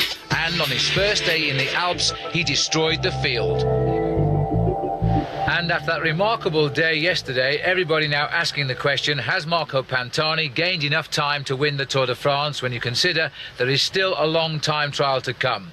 Well, he showed us this year in the Tour of Italy when he's the leader of a big-time stage race, he can ride a time trial well. And for that reason, I think he has gained enough time. But what about Jan Ullrich? That spectacular collapse yesterday, will he even continue in this Tour? Here's Gary Imlach now to update us. The only excess baggage Jan Ullrich was carrying up the climbs yesterday was under his eyes. But at least one former Tour winner believes that it may have been the weight he put on in the winter that cost him the stage, if not the race. Je pense que ça peut être une explication de sa défaillance hier. Il a dû, ces derniers mois, fournir de gros efforts pour revenir en forme. Et peut-être qu'il le paye maintenant avec le froid, les changements de température, les efforts. Ullrich himself blamed the weight of the yellow jersey, saying it had been a mistake to take the race lead so early and have to work hard to defend it. This morning, having been relieved of the responsibility, he was back in the pink. Well, and on the start line for this 204-kilometre stage, because a lot of his German friends in the media thought he wouldn't come out to race today, but I hope his morale has recovered completely and Jan Ullrich can still challenge Marco Pantani, because this man is feeling pretty confident now. He must do too, because he realises the only threat that this man Jan Ullrich can give to him is in the final time trial. But look at Ullrich there, he's got plasters on his knees and also behind his knee on his right leg there as well. That's obviously some form of tendon problem after the cold of yesterday. Well, on these early parts of the stage, the riders all around. There's the wind speed, very low today, coming up from the south, and 68 degrees Fahrenheit. So it's a nicer day in prospect as we climb, of course, the big daddy of them all, the Col de la Madeleine, which comes near the end, Paul.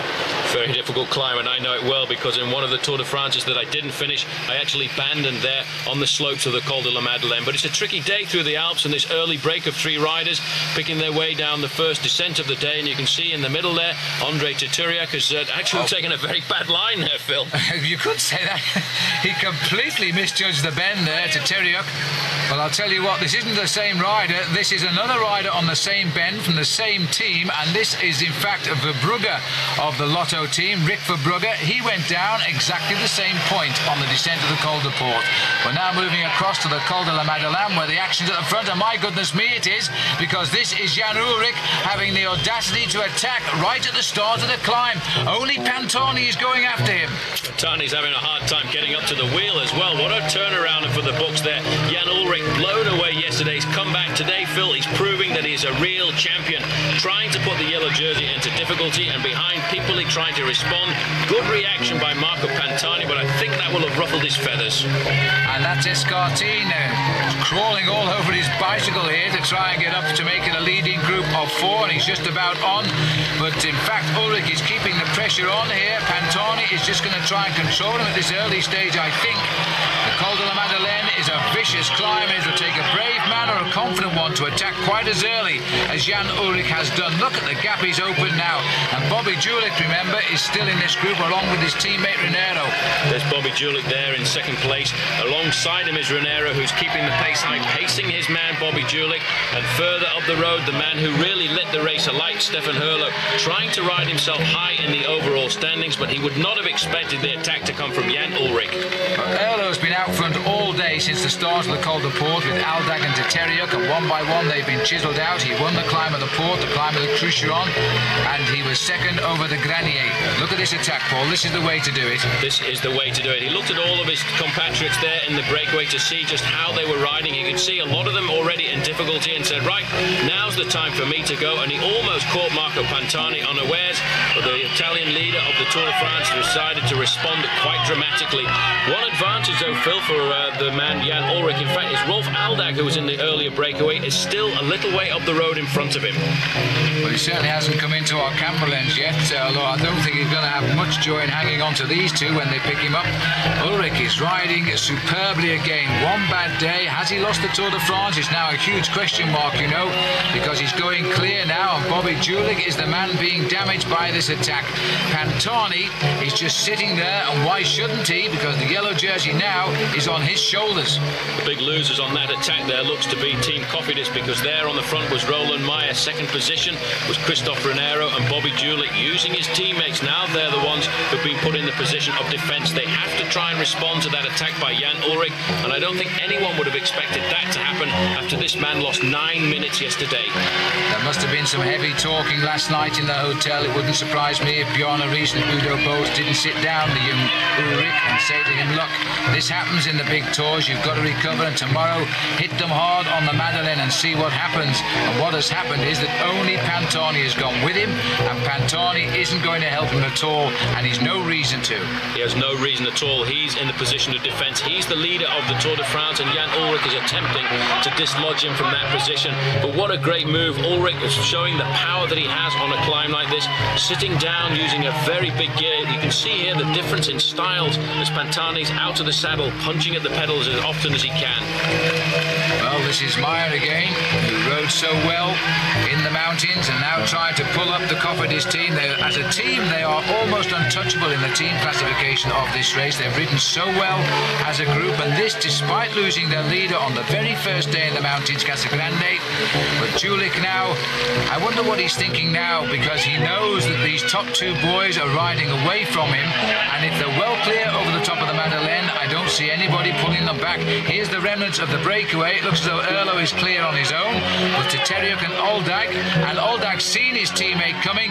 Now there's a teammate for you. He still found the strength to accelerate.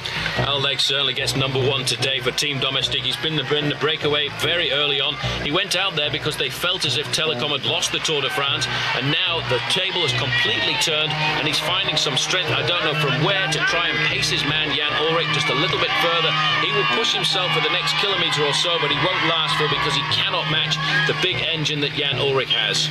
Well, it's been only half a season for Aldag, having had an accident right at the start of it, but he seems to have found his legs in time for the Tour. He's such a valuable helper on the Team Telecom, and now he's just trying to give Ullrich a little bit of a break halfway up the climb before he dies and drops away from the leaderboard here, Aldag, and then it'll be one-on-one again. But hats off to Rolf Aldag. This takes a lot of courage. A lot of courage and a lot of pain. You can see the pain on his face. You can almost feel what he's going through, but for him, all he's thinking about now is trying to turn the tables, trying to put Marco Pantani into difficulty and give his teammate Jan Ullrich a little bit of a breather. Team manager Walter Godefroot coming along in the team car there, just giving him a shout, giving him a little bit of encouragement to help him push himself just that little bit further. It's a 12-mile climb of the Col here, and at the moment they're still climbing on the top chain rings, which gives you some idea under attack here how they keep the pressure on. The gap is opening dramatically over the rest of the field, and surely we're not going to see the sort of time gaps we saw yesterday. Well, that's it for Rolf Aldag. He did his turn. It lasted about 1 kilometre, just enough to give Jan Ullrich a breather, and now he picks it up once again on the flatter parts of this climb. I say the flatter parts is all the way up to the top, a 12-mile climb, but some of the inclines are not quite as steep. But when it does level out a little bit, then Jan Ullrich can get his big gear going, get his big engine, and look at that, the shadow of Rolf Aldag just disappears from the scene. Well, among the riders going out today, Jan's Renata, the sprinter, so we won't see him in the closing stages trying to win the sprints, and also Jimenez, Jose Maria Jimenez from the Benesto team, also retired during the stage today so far. Stefan Erlo still the lone leader now with a 55-second advantage over the train, but look at the difference in the speed, Phil. He's almost stopped. He's been out at the front of this race for a long time, a very aggressive rider, himself a former wearer of the yellow jersey in the Tour de France. In fact, he was the last man to abandon wearing the yellow jersey before Chris Boardman did this year. And he did that with tendinitis on top of a mountain as well. But now he's about to see the two strongest riders. I think it's a fair comment to say that now in this year's Tour de France make the way up towards him. And Jan Ullrich, well, now this is a champion, a man who has won the Tour de France. He blew big time yesterday and has come out the very next day and put in an attack like this. You can't be any more full of admiration of him right now than we are, but he's still got to get rid of Pantani, and Pantani has that lovely feeling of having big time protection now between him and the man who wears number 1. All he has to do is mark the attack, mark the rhythm of Jan Ullrich at the moment, because he's making big time gaps over the rest of the field as well. But look at this, they've pulled back that 55 seconds in no time at all, Phil, and very shortly another man will be dispatched and we'll have two leaders out on the road. Number 1, Jan Ullrich, number 21, Marco Pantani, I'm sure will get rid of Stefan Erlo as soon as they ride by him. I just wonder, he's looking over, he looks very, very tired now. Has he got any strength in those legs? When you see these two riders come through, you're going to have to feel pretty special to jump on the back wheel. There's a sort of half-hearted attempt here by Stefan Erlo to try and hold on to Pantani, who's clearly pedaling a lower gear than Ullrich. But Ullrich is pounding that big gear and distancing already, Stefan. Certainly was a lot of talking went on last night. I would think the coach of Jan Ullrich was on the phone, Peter Becker. He would have been explaining to him, look, you are a great champion, you can't walk away from the Tour de France. And certainly our friends from the German television felt that Jan Ullrich would not start the stage this morning, but he's come out, and he's come out fighting to prove that he is a great champion. At 23 years of age, he's bounced back from that terrible day he had yesterday, and he's going out to fight the Tour de France all the way up to Paris. Well, he slipped away from the overall podium positions, but I think he's getting himself back up there in one fell swoop today on the second day in the Alps. There's still more days still to come, but the hills get a little bit less severe. And that was why Pantani said he could never win this Tour, because the route wasn't tough enough. But I guess he wasn't reckoning on a Tour quite as controversial as this one is certainly turning out to be. So Jan Ullrich now, his face a picture of pain, but it's a different sort of a pain now. This one is a pain of aggression rather than a pain of defeat. Well, his face still showing the markings of that terrible day yesterday. I think he had a hard time with that cold weather. He wasn't able to support it. I think his muscles really did suffer from the coldness getting in there. He's also probably paid from the fact that he lost a lot of weight coming up to the Tour de France much too quickly, and that's why he had that very bad day yesterday on the climb to Les Deux Alpes. But Marco Pantani, once he sees the top of this climb, I think will be quite relieved, because he now knows that there's not much more that Jan Ullrich can do. It's all downhill to the finish in Albertville. On with the arm warmers. Excuse me, can I have my cape? Thanks a lot. And Ullrich goes over the top first at the top of the Col de la Madeleine, an all-category climb, maximum points there. That will make a great deal of difference to his standings in the mountains. Pantani second over the top now. It is the best part of 20 miles now, basically all downhill into Albertville. And I'm always amazed when I say that the race has never finished in or started for that matter, in Albertville before. It was the Olympic city, of course, back in the Winter Olympic Games of 1992.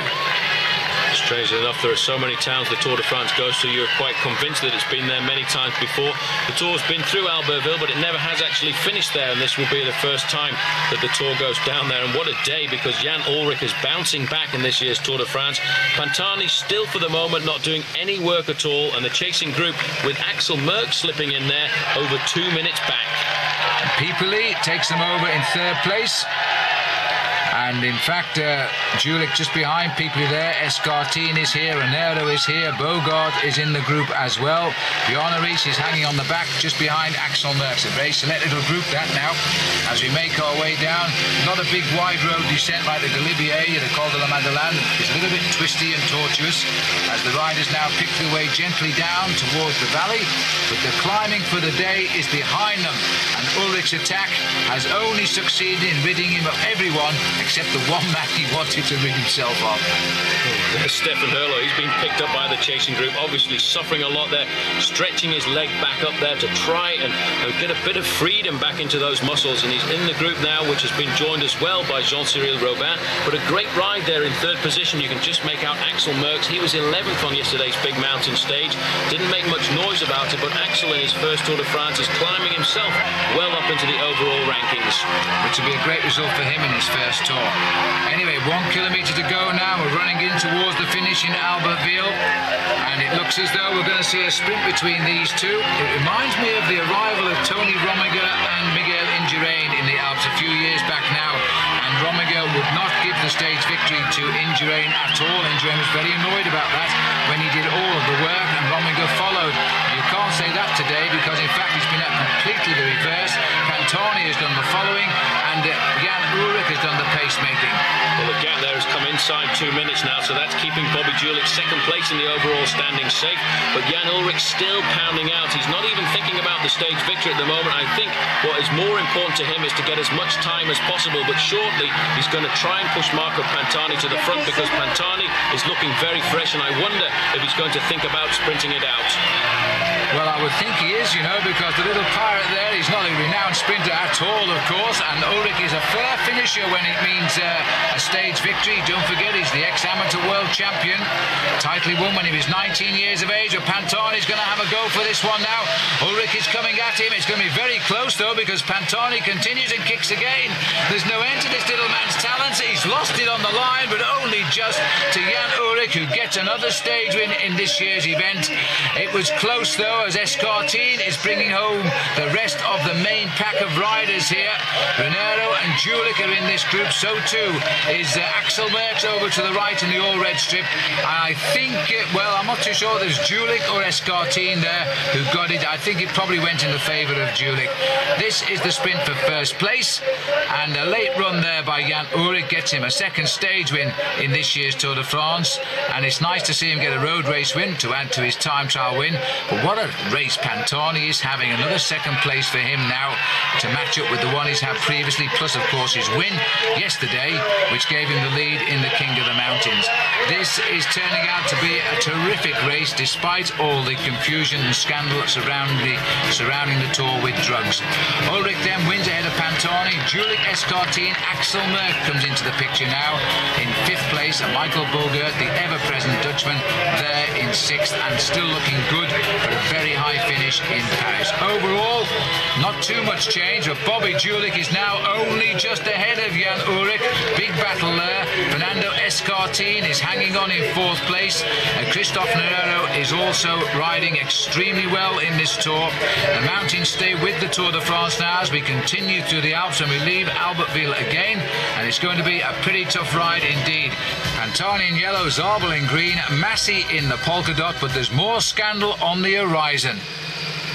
The riders of the Tour de France stop in protest for the second time in a week. This time it's over their treatment by the French authorities, who last night raided a team hotel. Police took away members of the TVM team and forced them to have compulsory medical tests. They were finally returned to the hotel at midnight, having eaten nothing. And so the riders today at the 32nd kilometre, at the first sprint of the day at Saint-Joriaz, they protested to Jean-Marie Leblanc, and the main protagonist was Laurent Jalabert, the champion of France, who was joined in the protest by Luc Leblanc, the former world champion. Monsieur Leblanc appealed to the riders and the team directors as friends to continue on the race today. But it wasn't good enough for Laurent Jalabert. He said the riders were again being treated badly, and Jean-Marie Leblanc in fact did promise he would contact the authorities at the highest level and ask them to respect the athletes who have pedalled now 3,000 kilometres and almost 3 weeks of cycling, and to handle the investigations they want in a more dignified manner. Even so, Laurent Jalabert did pull out his Once team and has refused to carry on in the Tour de France. What was also ridiculous is what the police did to TVM last night. That's not right. I mean, if that happened in America, there'd be some lawsuits and there'd be hundreds of $millions at stake, because you just can't barge into people's rooms and demand that they come to the police station and give hair samples, urine samples, blood samples, whatever they had to do in the middle of the night. That's ridiculous. Among those riders who did restart, although very, very slowly, saying that they will continue on the race route, but it wouldn't be a race, they would do it purely to allow the public to see them, and indeed the public were cheering and clapping as they moved. Marco Pantani, the race leader, helped by a teammate, started to take off his number. and this spread throughout the peloton. The majority of riders did take off their numbers, and it was clear then they would not continue in the Tour de France today. And that was indeed the way it turned out to be. The race stopped at 32 kilometres. It stopped again a little bit further down the road, and the riders continued on. A number of teams pulling out of the race, including the Benesto team and the Once team, and the few riders who were actually left in the Riso Scotti team. There were only 3. They also went out of the race, and overnight as well, other riders would retire from the race. So let's hope the Tour de France can get back to normal for the remaining few days to Paris. But for now, let's get back to nicer things. Here's Gary Imlach with a tale of a good mate of ours. If you've ever bought a cycling magazine, you'll know the work of Graham Watson. He's one of the world's best and most respected cycling photographers. And all the way back at the start of the race in Dublin, he had a retrospective show covering nearly 2 decades of his work on the Tour. You'd have to try and freeze moments during each day. Action, emotion, drama, tragedy. It's a very unusual sport. It's not like any other sport as far as I know. You really are almost in the race with them. And there's no question of not being motivated. It's impossible.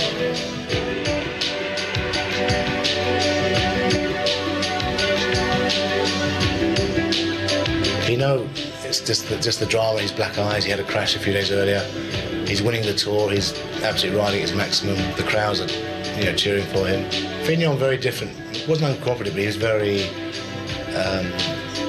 temperamental, equally dramatic, in that he wears glasses, which is very unusual for a cyclist. But he was one of the most photogenic guys of his period. Roach, big smiling, happy face. He's won the Tour de France. It's like a nice portrait of him. And that's how he's best photographed in portraits. Delgado, just like a tiger. He won the Tour in '88, and to me it's one of the most exciting Tours de France. He's got this aggression in his face, this emotion, which all I can describe as a tiger on a bicycle. Le Mans, totally different guy, an absolute outrageous character sometimes. Super strong, super athlete, but equally unusually a very, very outgoing, bubbly, lively character. And this picture sums him up on the podium. Gran was my favourite, simply physically. He was a giant. And he had a dignity about him which no other cyclist I've ever seen has ever had before. He was a prince-like creature. You kind of felt you had to sort of bow to him every morning before you took his picture. There's a killer instinct in the eyes, which is unusual in a guy so quiet and placid. Greece, very different. The guy was 30-odd when he won the Tour. In that picture you see the raw edges on. He's on the very limit, and there's not much more to give. Very intense, but also very frail looking. Ulrich, phenomenal. Staring straight at you.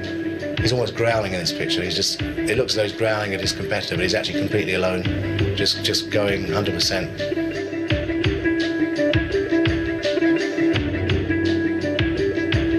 I've got 2 particular shots which I like very much. There's actually 3 shots. One is of Hino and Greg LeMond in the 1986 Tour de France, and that picture kind of sums up the whole tour. It's completely false, because Hino looks very, very good in it. It looks like he's helping Greg, but in actual fact he raced against him. The other one I like is Fignon pouring water over his feet. It's a rarity. I mean, he sat on a curbstone by the finish line, no crowd barriers anymore. Those days we probably had crowd barriers for 20 yards after the finish. And here's the champion of France, on his way to winning the Tour de France, sat down on the pavement, pouring bottles of Perrier over his feet. It would never happen now. The other one I like is of Wilfried Peters pushing a little kid along in the peloton one day about 8 years ago. This kid just crept into the peloton. He must have been 8 years old, dressed completely as a world champion with all the gear, the hat, the bicycle, everything. And these guys pushed him along.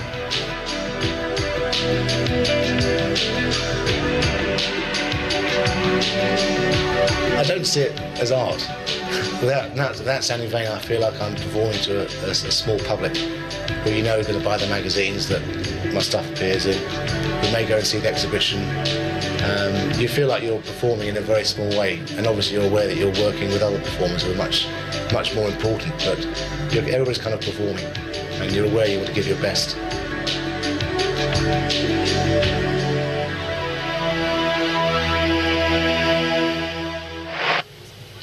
Graham Watson today getting the kind of pictures he wouldn't really want for his portfolio, but nonetheless it is the story of a controversial Tour de France today, which is surrounded by these allegations of doping. But let's remember that nobody yet has given a positive dope test in this year's Tour de France. We're looking at the riders now as they come down towards the finish in Aix-les-Bains. It should have been the end of a very quick 149 kilometres. In fact, it couldn't be much slower than this, because at local time now it's almost 7:30 in the evening, and the TVM riders are coming through to the front, and it is because of the way the TVM riders were treated yesterday, taken into custody by police for compulsory medical checks, that the riders have performed this go slow. I think over the next 6 months it's going to have quite serious repercussions within the sport of cycling. But there's the TVM riders coming over the line, and Sergei Ivanov is the rider on the right in the Russian National Championships jersey. He must wonder what on earth has happened, because he's just joined the team. He was a very, very promising amateur rider. Eric Zabel there in the green jersey, but no points for him today in that green jersey competition. It's almost his anyway, and we've just got to hope that it gets back to normal tomorrow. The TVM riders, though, are the centre of the controversy, and of course as soon as the race finished, it was the TVM riders the press was seeking out to have words with, to find out just how they felt about all of the proceedings. I think the whole peloton was won today, and yeah, I hope things are going to change now. How angry are the riders? I think they are very angry, yeah? Because we all treated like criminals, and with all the press and everything around us, the police, and yeah, we're not getting a decent. They're not handling decent with us, and so it's not good what is happening now. But the unhappy events continued, and later that evening, after a Spanish radio phone-in, the two remaining Spanish teams pulled out, Kelme and Vitalico. It meant that fourth place Fernando Escartin was gone as well. It got even worse as Frenchman Luc Leblanc said he would not continue, while police detained the King of the Mountains leader Rodolfo Massi on suspicion of drug trafficking. He was kept in custody, and next morning was also missing from the field, which was now down to 103. Massi's casino team were persuaded to continue despite their low morale, and the 218 kilometres from Aix-les-Bains to Neuchâtel in Switzerland was run off at a very quick pace. As they came towards the finish, a group of 45 was battling for the win. Well, this is a perfect launching pad for Zabel. The telecoms are all there now as they all start to go for the line. Surely they will move away. Robin McEwen trying to get through with Leon Van Bon. But watch out for the green jersey of Zabel, because Steels has gone over to our left now as they come up towards the line. Tom Steels and Zabel shoulder to shoulder. Zabel's got the lead now. Up towards the line. Eric Zabel and Tom Steels shoulder to shoulder. It's going to be definitely come. Steels gets it, I think. I think it was Tom Steels on the line. 3 for him, I think, but that's gone to the photo. Let's have a look here now. And in fact, the Mappe rider pulled his foot off the pedal. That unsettled everybody as they launched for the line. Zabel went to the far right. It took Steels a little bit longer to get himself going here, and he dived across to grab the wheel of Eric Zabel. And again, Zabel seems to have led out a little bit too soon and starts to run out of puff. And as he starts to get challenged, Tom Steels now has this amazing acceleration. Look at that, like the best days of Cipollini, and Tom Steels gets it.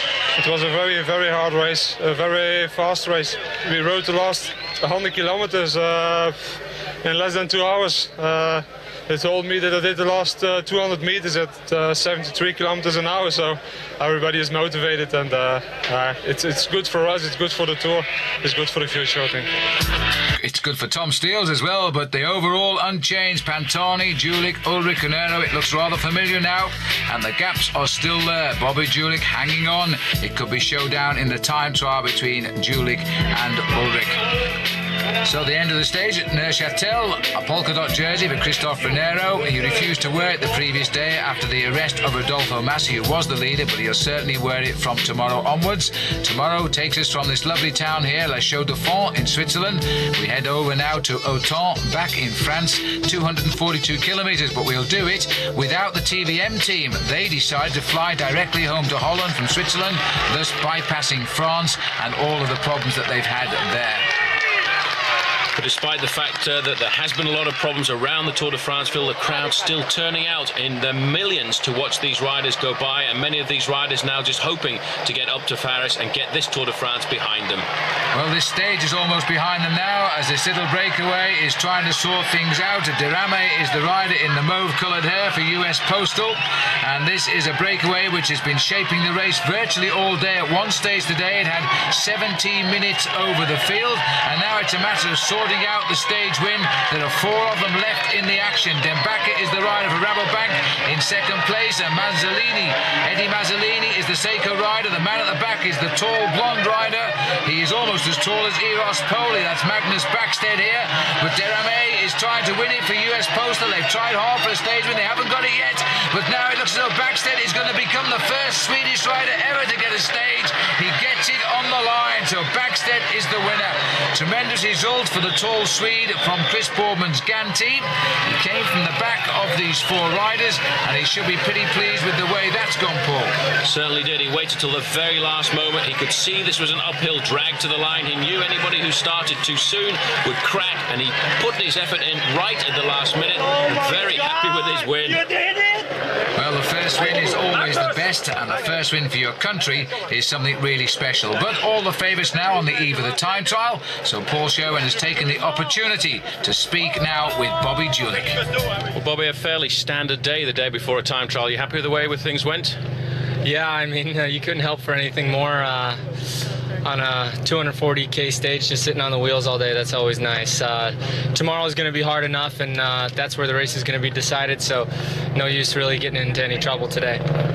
Last year you were 4th on the final time trial, but you didn't have the motivation that you're going to have this time. That's for sure. I mean, I had motivation, but nothing like that I have now. I mean, I've worked my whole life, my whole career, 13 years of racing my bicycle, waiting for an opportunity like this, and I hope the legs respond. The top step of the podium seems an awful long way off, but there's a big battle between you and Ulrich. Would you prefer to be second? Would I prefer to be second? Of course I would prefer to be second. I mean, but just being on the podium, period, is an honor, and to be on the podium with those 2 guys, I don't think you can get much better company, so I'd be quite honored. Well, good luck to Bobby. Now the time trial is 52 kilometres, only 96 riders left in the race. It's the final time trial of this year's Tour de France. The moment has come when each rider races alone to stake his claim to a high finish on the Champs-Élysées tomorrow. No hiding now, just flat-out effort and hope it's good enough. Overall, Marco Pantani leads the race and will be last to start the time trial. Bobby Julich and Jan Ullrich will be involved in a personal battle to settle second place, while at the same time see if they can catch the Italian. Ullrich is the best time trialist of the 3. He took 4 minutes 21 seconds off Pantani and 78 seconds off Julich in the last time trial in this race 2 weeks ago. Julich has never beaten Ullrich in a Tour trial. The American is under no illusions. So the maillot jaune is for Pantani to lose. In June in the Tour of Italy, he produced a great ride in the final time trial. He'll need to do the same again now. Weather conditions are not good. The roads could be slippery and the risk of punctures high for some of the riders. To take the lead off Pantani, Bobby Julich must gain 6.5 seconds per kilometre, while Jan Ullrich needs 6.8. So the pressure all on Jan Ullrich. It's a tall order to ask him to do that. 6.8 seconds a kilometre, even if it is on Marco Pantani, but he's on his way. So Ullrich is now on course and looking like he's going to have to do something very special. At least he can aim Paul for second place overall. That's the most important thing for him, to go out and prove himself in a time trial at the end of the Tour de France, which has been a very difficult Tour de France for him this year. An interesting point, the rear wheel there, 28 inches, and Bobby Julich looking very relaxed on the starting gate. He certainly is. He starts now behind Jan Ullrich and in front of Marco Pantani. He has got to pull out something very very special indeed now to hold on to second place in the Tour de France. But even that, you know, even third place, Paul, had to be beyond his wildest dreams 3 weeks ago. Most certainly must have been, because the only other American to have finished on the podium in Paris is Greg LeMond, and he won 3 Tours. So Bobby Julich certainly going to be the second best performance ever by an American rider at the Tour. Worth noting too, over this final week, Greg LeMond is around with a cycling group watching the Tour de France from the saddle. I heard he got lost about Duez the other day. I thought he might have known that route better than most. Anyway, let's stay on the time trial now. It's one-on-one here, Ulrich versus Bobby Julich. These two men racing for second place in Paris. I think it's fair to say that, because I don't think anybody's going to reach Marco Pantani. Not after the confidence booster he got in the Giro d'Italia earlier this year when he came into the time trial. They said Tonkov would beat him and take the pink jersey. Well, nothing could have been further from the truth. He actually did beat Tonkov. Amazing performance by Pantani on that occasion. It just goes to show how much a leader's jersey can change the morale of a man. But it is a difficult time trial course around here this afternoon, Phil, and these weather conditions will make it much more treacherous than it would have been in the dry. Well, here's Tauro. His Czech times have been very, very good out on the course. He's challenging the best time at the finish of Vyacheslav Yekimov, US Postal. Good return to form for Slava there. But now is Tauro going to make this a new man on the leaderboard? He's from Kazakhstan, by the way. Both are members of former Iron Curtain Soviet Union. And on the line, Tauro is just fractionally better. Just 2 seconds ahead, but this is the man out on the course riding the fastest time so far. And you can see the power of Jan Ullrich on that special machine, based on a machine that in fact came from the track, and it was used by the West Germans in the team pursuit and then drafted across to the road, and they used it very successfully in the team time trial. Well, these are the legs of Bobby Julich riding, remember, 3 minutes behind Jan Ullrich, and so he'll get the benefit of time checks shouted at him out on the course. I'm not sure you want to hear of them. We're waiting to pick up the first time checks. This is the last man on the course, Pantani. We don't expect him to lead at the time checks, but we don't expect him to lose that 6.8 seconds per kilometre either. Julich in a very good aerodynamic position. You can see the power that he's got, but the top part of his body rocking a little bit, as opposed to that of Jan Ullrich, which is rock steady and very firm on the machine. Ullrich now in a very large gear. These riders all looking at 54 tooth chainring on the front and an 11 tooth sprocket on the back, and Ullrich riding along here at around about 48 kilometres an hour. So that's 30 miles an hour for Jan Ullrich, and this is really quite an undulating course here. He pushes it up another gear now. Out on the climb just behind Ullrich is Julich.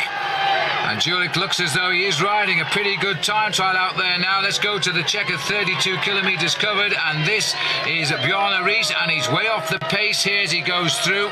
Only 43rd, Paul, so the injury they say he has must be true. Certainly is. He's got a very bad tendon behind his knee, and that really has affected his performance this afternoon. But the man now looking at the next time check on the road is number 1, last year's winner. Jan Ullrich goes through there, and I'm fairly sure that shortly we will be told that is the fastest time. And back to Pantani. He's racing some 6 minutes behind Julich, Ullrich rather. Julich is 3 minutes and sandwiched in between them both. And in fact, Ullrich has gone through with the best time. There's the confirmation, 19:28. Julich's 27 seconds slower, and Pantani only 49 seconds lost in the first 16 kilometres. He's doing a stormer. He really is riding a magnificent time trial. Now the next time check, the time of Jan Ullrich, 31 minutes 49 seconds. Bobby Julich's going to go outside of that, 26 seconds, so he will be losing his second place in the overall standings. And ironically hanging on to second place in the time trial right now. But look at this, Raniero has been caught now by Jan Ullrich, so he's bridged a 3-minute gap there now. Raniero a little bit inspired by the bypassing there of Jan Ullrich. Pantani also still riding the time trial yet again of his life here in the Tour de France. He's riding 3rd place. The top 3 riders in the Tour de France are setting the best 3 times on the course. Incredible ride by Pantani, but now we're coming to the part of the course that will suit Bobby Julich, as in fact Marco Pantani taking a few risks there going around 1 or 2 of these corners, but Ullrich using his power. Look at the way he's pedaling now, up around about 100 revolutions per minute, keeping the speed high, while Pantani always accelerating. Well, at 45 kilometres from covered, 54 seconds was the gap to Bobby Julich, and it's going to be even a little bit more than that now. Now Baranowski's still the leader on the board. That will all change with the arrival of Jan Ullrich. His third stage win of the Tour for sure now. His time's better than the two that remain. Jan Ullrich, though, I don't think is going to claim the leader's yellow jersey, but he should have done enough to claim second place in Paris tomorrow. But you can see how hard he's tried, Phil. He wants to go out and prove a point today. He wants to try and ride himself as close as possible to Marco Pantani. He's done enough to get second place in the overall standings, but you know, Bobby Julich has ridden a good time too. Well, Bobby has given us some great time trials this past 2 years of the Tour de France. This is his second tour, and Julich now is riding to probably the second best time of the day, so if he's going to lose second place overall, he's going to lose it in style. He comes up towards the finish now, 1:4:53 for Bobby Julich, so he has lost second overall. And Marco Pantani, Paul, I think has done enough to win the Tour de France. He certainly has. Look at this. He's taken the bike that he used in the final time trial of the Tour of Italy this afternoon, and what a magnificent performance. We're calculating how much he had to lose. Well, he hasn't lost very much at all, and he's going to take third place in this time trial. So Marco Pantani comes to the line, and he comes through in style as well. He'll get the third best time of the day. He will keep his lead in the Tour de France. Yes, it will be reduced, but it won't matter now. I would say the margin he's got now will be the one he will take to Paris. 1:6:27 on the line for Marco Pantani, so he stays in yellow. Jan Ullrich will come up into second place. So there's the face of Marco Pantani, the spray coming off his back wheel. But one of the riders, of course, who did the ride was Bobby Julich. That's the situation in the time trial. Now let's go to Paul Sherwin, who can speak again with Bobby Julich. Bobby, over the first part of the time trial course, you managed to rival Jan Ullrich, but over the latter parts, you couldn't keep up with him. I had no idea what the splits were. I told my team car to not tell me anything. So, I don't know. I felt good, but, you know, I knew that you'd have to have a terrific day to beat Jan Ullrich. And I don't know even what place I am in on the stage, but second. So, hey, you know, Jan is a terrific athlete and now a good friend. I mean, we had a great time here together. We both suffered bad, but we both supported each other. And you know, Pantani came out of nowhere and twacked all of us. But I think Jan and I have a long career here in the Tour de France, and it's going to be an honor to be with those two guys on the podium. So there's the situation overall: Pantani, Ullrich, Julich. Paris awaits the arrival of the 85th Tour de France. The 96 survivors, barely 50% of the field, arrive in the romantic capital today. The sun is shining, and the strife-torn field should have an Italian winner for the first time in 30 years. It will be an emotional moment.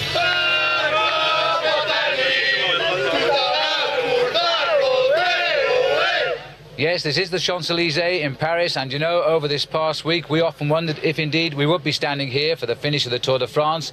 Ever since the race had left Ireland, it has been troubled by doping scandal. Well, the International Cycling Union know now there are cheats in this sport. They must show they are strong, they must increase the penalties for the offenders, and they also must make stronger doping controls. The riders who are coming into Paris today, I think, are relieved the secret is out. I hope they are all clean, as everybody does. And in fact, two of the big teams in the Tour de France, the Telecom team and the Cofidis team, have said they want to put big money now into making better tests for dope checks in cycling. I think to balance the argument, we should point out the Tour de France makes dope checks every day, and so far everyone has proved negative. Now to the nicer side of the sport. The arrival today in Paris of the first Italian winner of the race since 1965. He's the most popular rider in the world right now, Marco Pantani, so let's enjoy the day with him. And here he is this morning, and if he looks a bit different, well, Marco Pantani's been busy overnight pulling his beard into line with his yellow jersey. In fact, the other 6 survivors of his Mercatoni Uno team have also dyed their hair yellow, well, yellowish anyway, for today's ride into Paris. And it also matches the colour of the champagne here as they head now towards the Champs-Élysées. Andrea Tappi has had a great Tour de France as the new champion of Italy too, hasn't he? He certainly has, but when it comes down to the final lap on the Champs-Élysées, Nicolas Jalabert, the only Jalabert left in the race, is trying to go clear, but all of the sprinters' teams are keeping it very compact at the front. Well, it's always hard to keep the sprinters at bay when you come to the last stage of the Tour de France. Remember that Eric Zabel has tried and tried again to equal Rudi Altig's record, which is the German record of 8 stage wins. He's had 7, but this year he's had absolutely none. And now as he heads up towards the finishing line, he's not very well placed either. Little bit of wheel slip there as the Gan team tried to stir it up, but now it's coming up towards the line here now, and it's still Fanini stuck in on the inside, and Zabel is on the wheel of George Hincapie. McEwen is on the wheel of Eric Zabel, but Tom Steels is coming away, and it looks like a 4th stage win for Steels. Well, it's been a perfect tour for Tom Steels after the disqualification a year ago. 4 stage wins for him, and he's finished with the Sprint Royale on the Champs-Élysées. So the champion of Belgium wins the stage, and this is how he does it. He makes it look pretty easy in the end. He certainly was the best sprint finisher of the race. He made sure of that, but he wasn't consistent enough to win the green jersey. That's certainly going to Eric Zabel, while the maillot jaune of the Tour de France has gone to the pirate himself, probably the most popular winner of the Tour for many, many years, Marco Pantani. And all of Paris will toast that today. There's the final result after over 92 hours of racing. Jan Ullrich finishing 3 minutes 21 seconds back of Pantani. Bobby Julich of the United States taking 3rd at 4:08, and the big surprise, Christophe Raniero coming 4th. Michael Bogart was 5th. The King of the Mountains being taken out by Christophe Raniero in the end, 200 points for him. Pantani getting 2nd there, Alberto Elli finishing 3rd. Eric Zabel, a clear winner of the green points jersey for a 3rd year. Once he gets 4, he'll equal the record held by Sean Kelly, and his son watches on. There was no doubt about Marco Pantani being a great winner despite all the controversy. He was simply the best, winning the Tour of Italy and the Tour de France in the same year. Only 6 other riders have ever done that, and the top 3, well, they all deserve the accolades. Well, as I said at the beginning, this is the 10th year we brought you the video on the Tour de France, and my goodness me, we couldn't have brought you a more controversial race, the 85th edition of the event. But in the end, it found a true winner, the most popular man in the world of cycling, Marco Pantani. And despite all the scandals that rocked the Tour de France this year, Phil, Marco Pantani provided some fantastic racing. The way he went through the Pyrenees and then onto the Alps, and finally with a great time trial at the end, became the first climber since Lucien Van Impe in 1976 to win the Tour de France. That's a good point, because they said a pure climber could never win the Tour de France again. Well, he has done this time. They also said you could never do the double anymore, win the Giro d'Italia and the Tour de France in the same year. Marco Pantani has proved them wrong in that as well. So until the next time, for Paul Sherwin, I'm Phil Liggett saying goodbye.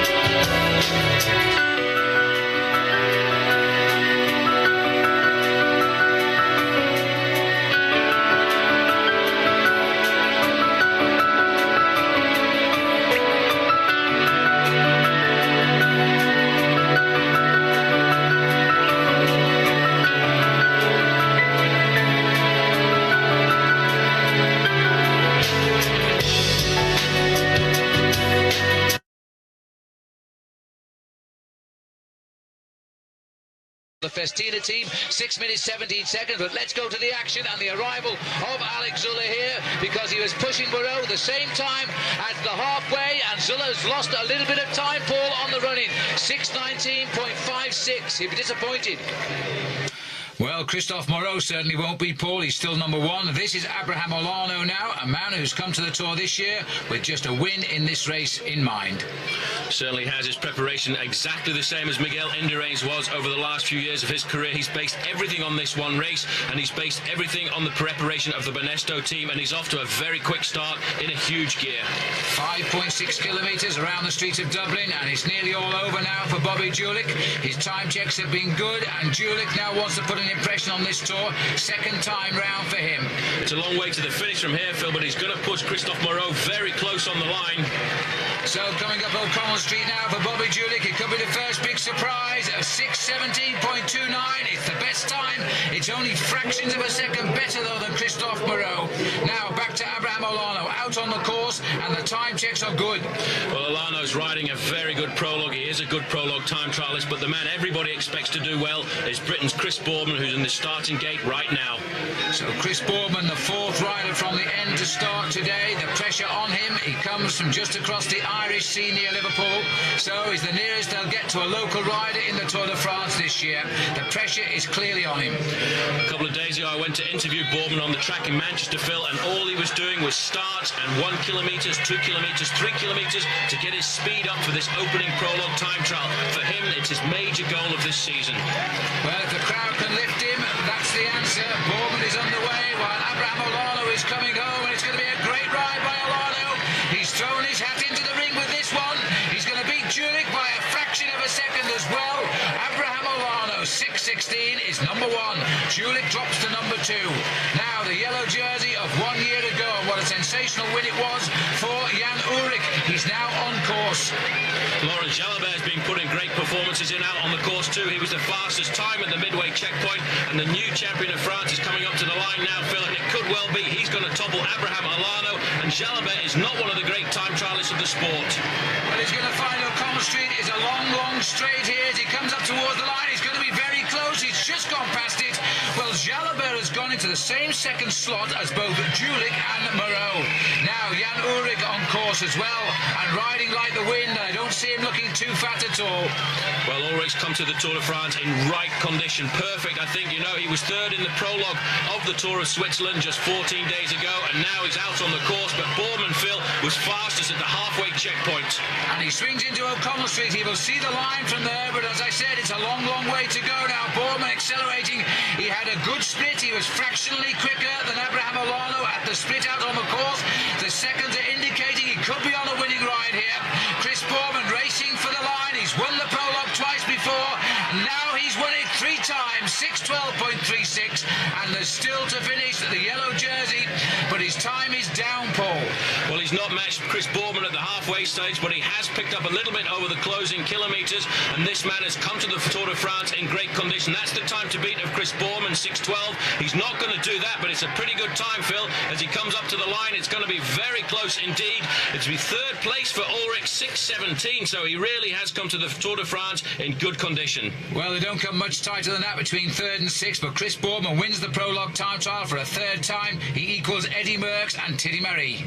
Yeah, I'm absolutely shocked now, and it's a fantastic surprise. I really didn't expect to win today, but it was some ways it helped because it took the pressure off. I just decided to give it my best shot and see what happened. What percentage of your best were you out there? Well, I'd say it looked like it came right on the day, but even this morning I didn't feel so good, and normally I can predict myself quite well. The training hasn't been going great, but I just gave it everything, and the crowd really helped today. The noise was incredible. Almost like a home fixture out there.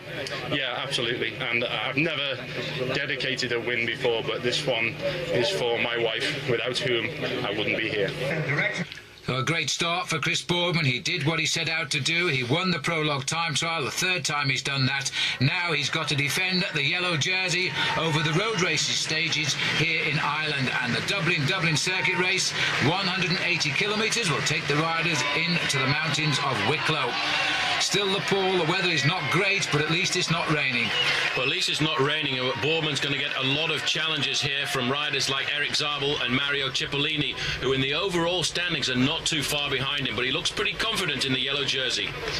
Well, Ireland have turned out in their thousands here. This is the sprint at Bray. A little group here taking it out. Jan Zarada taking it ahead of Eric Zabel and Fred Moncassin. There's the result. Those time bonuses at this stage of the Tour de France are always so crucial. Onto the climb now. This is the climb of Wicklow Gap, and a little breakaway still clear, headed by Zanini. Jens Voigt sat at the back here. Well, Jens Voigt is sitting here because he's the teammate of Chris Boardman, who's the overall leader. He's not going to contribute anything at all to the success of this breakaway, and he'll sit at the back and hope they can stay clear, because if they do, he'll be the man who'll be taking the yellow jersey this afternoon. But in the main field behind, it's Mario Cipollini's Seiko team who are on the front, trying to pull it all back together. Well, pull it back they are. This breakaway at one stage was over 3 minutes up. It's now down to inside 2 minutes. In fact, it's now down to 1:25, and the tempo being set, you see, right down the slopes here of the mountain. It's an area which Stephen Roach spent many a mile training because he doesn't live too far away from here. Mirko Kripaldi from Polti on the front there, and you can see the speed of the main field behind Phil. They want to pull it all back together because the sprinters want to have their day. Men like Zabel, Tom Steels and Cipollini feel that these opening days of the Tour are the most important for them. Richard Virenque and his Festina team riding under something of a shadow at the moment with the arrest of their masseur Willy Voigt, and they've found dope in his car over in Belgium. We're into the park, and there's the crash. It's just happened as they've come into the park, and down there, Paul, is Mario Cipollini. Looks like the fall was caused by a teammate. Well, that was Mori who went down in front of Cipollini. I couldn't see any reason at all for that crash. As they come to the line, though, they're all together, and Cipollini's a long way behind. And Steels is on the front, and Tom Steels has got his stage win. Tom Steels, who was disqualified last year when he slung his bottle at Fred Moncassin, has come back the very first road race stage. He's taken it out in the sprint. So Steels, the champion of Belgium, a title he defended successfully just a few days ago, and this is how he did it. The new champion of Germany, Eric Zabel, looked to be getting his first stage win of the Tour, but he'd gone far too early, and Steels had timed it to perfection. The Australian Rabobank rider, Robbie McEwen, coming a little bit late, but going clear for third place, and the rest were distanced by 3 of the fastest finishers in the world. So Steels times it right, Zabel mistimes it here. He went too soon for the line. It's a difficult finish in Phoenix Park, a very straight finish, and the best man to judge it gets the win, and today it was Tom Steels. Overall, the sprinters had moved closer because of small time bonuses throughout the day, but Chris Boardman kept the yellow jersey just. And this is the starting town of Inniscorthy with a huge crowd lining the route. In fact, a guard of honour provided by more than 2,000 of the Wexford pikemen. There's no doubt the Tour de France has been a great success here in Ireland. Is that right? Yeah! Everybody is happy. This is the biggest crowd so far, and the crowds have been big, Paul. But now they're heading down the southeast corner of Ireland. This really is the hotbed of cycle racing in the region. It certainly is. Mario Cipollini stinging after that crash yesterday. 179th, 3 minutes 53 seconds behind. But for him, he gets the chance today to go through Sean Kelly's hometown. So, next on the list is Carrick-on-Shore, the hometown of Sean Kelly. It is a beautiful little hamlet, and believe me, they've been looking forward to today. The town of Carrick is ready. You know, Phil, in the absence of a giant meteorite, and certainly there was none mentioned on this morning's short-range forecast, the Tour is the biggest thing ever likely to hit Carrick-on-Shore. For a while, though, it looked like being a near miss. Originally, the organisers had the race route bypassing the centre of town because the West Gate was deemed too narrow for the peloton. Eventually, an ancient stone which had survived the visit of Cromwell gave way to the French, and the race was free to pass through Sean Kelly Square, and incidentally, the pub belonged to the local councillor who'd led all the lobbying. Now, the campaign had nothing to do with the fact that it meant the race was coming past your bar. Possibly a little bit. It was very interesting. It's a dream come true for Carrick and myself in particular. I've been going to the Tour de France since 1980, following Sean since he turned professional. And to think that it passing my own front door is just unreal. 5,583 is the population of Carrick, and 5,582 of them were in place from early this morning, waiting for the one responsible for bringing them the race. Guide us underway. God moves in luxurious ways these days, and the first sign that the long wait might be over was the Kelly helicopter coming in low over the houses. Then came news that he'd been spotted on the ground. He's just gone through the traffic light, down by the target, and he'll be up here on the street to Carrick-on-Shore in just a matter of minutes.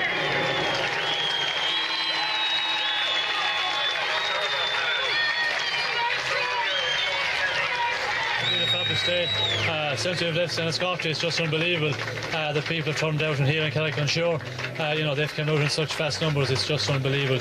A day never to forget.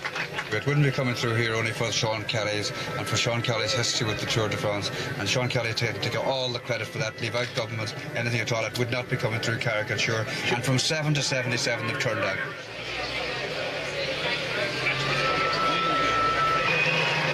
town in celebration indeed, and one of my favourite towns in Ireland, I have to say, but the race is flat out now, Paul. They're chasing the time bonus. There's a crash there, and that looked to me like the yellow jersey has gone down. We're approaching the sprint at Youghal, and I think that's Boardman on the road. In fact, Race Radio, Phil, confirming it is Boardman. He's down there on the left-hand side, so you can just see the yellow jersey. He's down, and he's not moving at all.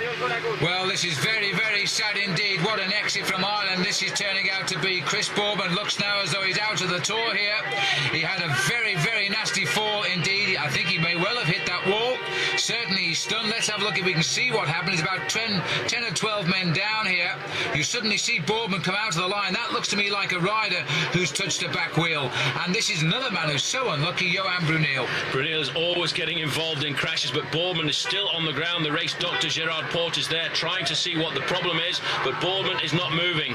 Well, this is the sprint just down the road at Youghal, and if Zabel gets this, and it looks like he's going to, he's being attacked by Guidi, but Zabel gets the sprint. He is in any case now the new maillot jaune of the Tour de France, and he's done it at a time when Chris Boardman is being taken out of the race by ambulance. Still chaos here, and Boardman still lying on the ground. The doctor in there, he's actually trying to put something around Boardman's neck, so there may well be a slight injury to the neck there, but Boardman, for him, Phil, a difficult day at the Tour de France is over. Well, it certainly is unlucky 13 for Chris, because it is he is the 13th rider to leave the Tour de France wearing a maillot jaune. So he'll be in Cork Hospital tonight, and let's hope he is okay. This is again another crash here. We've gone further down the road now. We're just outside of the finish at Cork. Another touch of wheels, and some of the big stars are down here. There's Neil Stevens, a stage winner last year, but they're all up and riding. No reports of injury. We're on the approach to the finish. A very tricky finish too now. They're all trying to set it up. The riders at the front now are from Gan. They're trying to set it up for Moncassin. This is Magnus Backstedt. Well, Backstedt leading out. He hopes Fred Moncassin has got a good wheel here. This is another difficult sprint to judge at the finish at Cork, and Backstedt is giving it his best shot here, the big Swede, coming on to good form, but I'm not so sure whether he can hold it off now. We've also got Zanini here having a little dig, but where is Zabel? Not evident at the moment. Tom Steele is trying to burst through. Jan Zerada is also coming fast. Jan Zerada of the Czech team, and it looks as though it's going to be a tight battle, this one. McEwen is in there. Robbie McEwen is lying in, and we've got Cipollini trying in the red, but Cipollini is not going to get it anything like. Jan Zerada takes it on the line, and so the Czech champion, a new Czech champion at that, gets the victory for Mapei. 2 out of 2 for them. The yellow jersey, though, has changed hands. Eric Zabel has it now. He gets it by 7 seconds ahead of Steels, and Fred Moncassin is in 3rd place. Alano, Jalabert and Julik still in there by virtue of their great prologue time trial. Zabel having a well-earned rest here. Marco Pantani there as well. They've got the luxury of flying across now to the French coast in Brittany, while the rest of the entourage, they're on the boats for the overnight crossing now to Roscoff. And the Irish, Paul, are giving them a royal send-off here. They certainly are. Red, white and blue taking the Tour de France back to the mainland for the first time this year anyway. And for stage 3, 169 kilometres, we leave Roscoff heading down to Lorient, a real hotbed of French cycling. And the yellow jersey now on the shoulders of the German Eric Zabel, and he's managed to do that without even winning a stage yet. The Mapei boys have won both road race stages so far. The race now without Chris Boardman. Overnight news is Chris is hurt, but not too badly. He has a broken wrist, in fact, and head injuries. Be okay. A difficult day for the riders left in the Tour de France too, because the sun will be out, but the winds will play a major factor in the latter part of the afternoon, because this terrain around Brittany and this area of France here is very difficult and would promote attacks. A couple of small hills, and that's exactly what has happened, Paul. 9 riders getting away at 45 kilometres today as we head for Lorient, only the 8th time in Tour history. We'll have finished there. This is Pascal Chanteur, one of the Casino boys in the breakaway. They'll be looking to try and split it up. There's Stuart O'Grady, a former world champion on the track, riding a very good Tour de France here. And the man a lot of Denmark think will perform well in this year's Tour de France, wearing 61, Bo Hamburger. Well, Hamburger has only got to worry really about the whereabouts at the finish of O'Grady, because there will be a change of yellow jersey, and one of them will get it today. Number 75 here is Vicente Garcia Costa of the Benesto team, and the blonde hair here being worn by Pascal Hervé, who's looking for the King of the Mountains lead today. All the riders from Festina decided to change their hair colour when they went to the French Championships just a week ago, and all the French riders this year in the Tour de France sporting that silvery grey colour. I have to say that very often looks like Richard Virenque. Now they've all got the same colour hair. Commentator's nightmare. But here's Hervé now, and still being marked by Pascal Chanteur, who's going to put a lot of work into this breakaway. They were up to 7 minutes at around 102 kilometres where the feeding station was, but it's come down now to just inside 3. The important thing about this breakaway is the battle that's going to develop between O'Grady and George Hincapie, because these two riders, with a victory this afternoon, would be the rider to put the yellow jersey on their shoulders. We haven't seen much of George Hincapie, but he's obviously thinking about the sprint at the finish, because I think George is the fastest rider in this group. Well, it's nice to get a breakaway. We didn't get any successful breakaways over the 2 days of road racing in Ireland, but this breakaway is moving. 48 kilometres an hour, that's 30 miles an hour at the moment, timed on Hamburger's computer. And the nice steady tempo. There's an awful long way to go, but there's still plenty of flat roads before this race gets down to the mountain to Impau. Stuart O'Grady has had a great season. He comes here having won his first ever stage race, the Prou Tour in Britain, and now just 11 kilometres from the finish, he is starting to hunt for that yellow jersey. George Hincapie too having a great season, looking resplendent in the champion of the United States jersey there. He really did want to come back to Europe and wear that jersey and show it off to the Europeans, because it is a great jersey. And Hincapie looking for a victory this afternoon for the US Postal Service, who really have come to this Tour de France with ambitions this year. We're talking of champions, Paul. No fewer than 8 new national champions this year in the field, and indeed includes Bogart and Steels, who both defended their titles successfully just before the Tour began, and they're all riding here. Hervé tonight should be in the polka dot jersey. He won the climb of the Côte de Châteauneuf de Faou. He also won the climb of the Côte de Roc Trevez. So he's looking for polka dot tonight for Festina, but they are still riding under the cloud of the arrest of their team masseur Willy Voigt on the Franco-Belgian border, where reportedly his car contained files of EPO, and that is going to take some explaining. Anyway, looking down at the breakaway here, the 9 riders who have worked very well together. Jens Heppner's here for the Telecom team, not exactly putting his weight behind the brake, of course, because of Zabel being in yellow.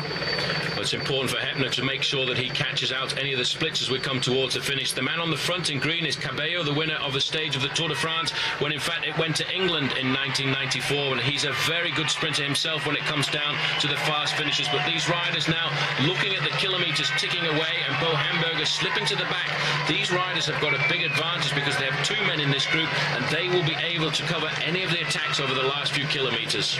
Beautiful day now, huge crowds. Look at them on the roundabout here as we head into this northwest corner of France, an area which is made for cycling and has produced many stars. We're not too far away now from the home of Bernard Hinault, rather, the great Breton, and Jean Rubik, who won the Tour de France in the late 40s. But this breakaway now, one of them is going to get yellow. The odds are, Paul, it will either be Hamburger or O'Grady, but it'll go down to the bonuses at the finish.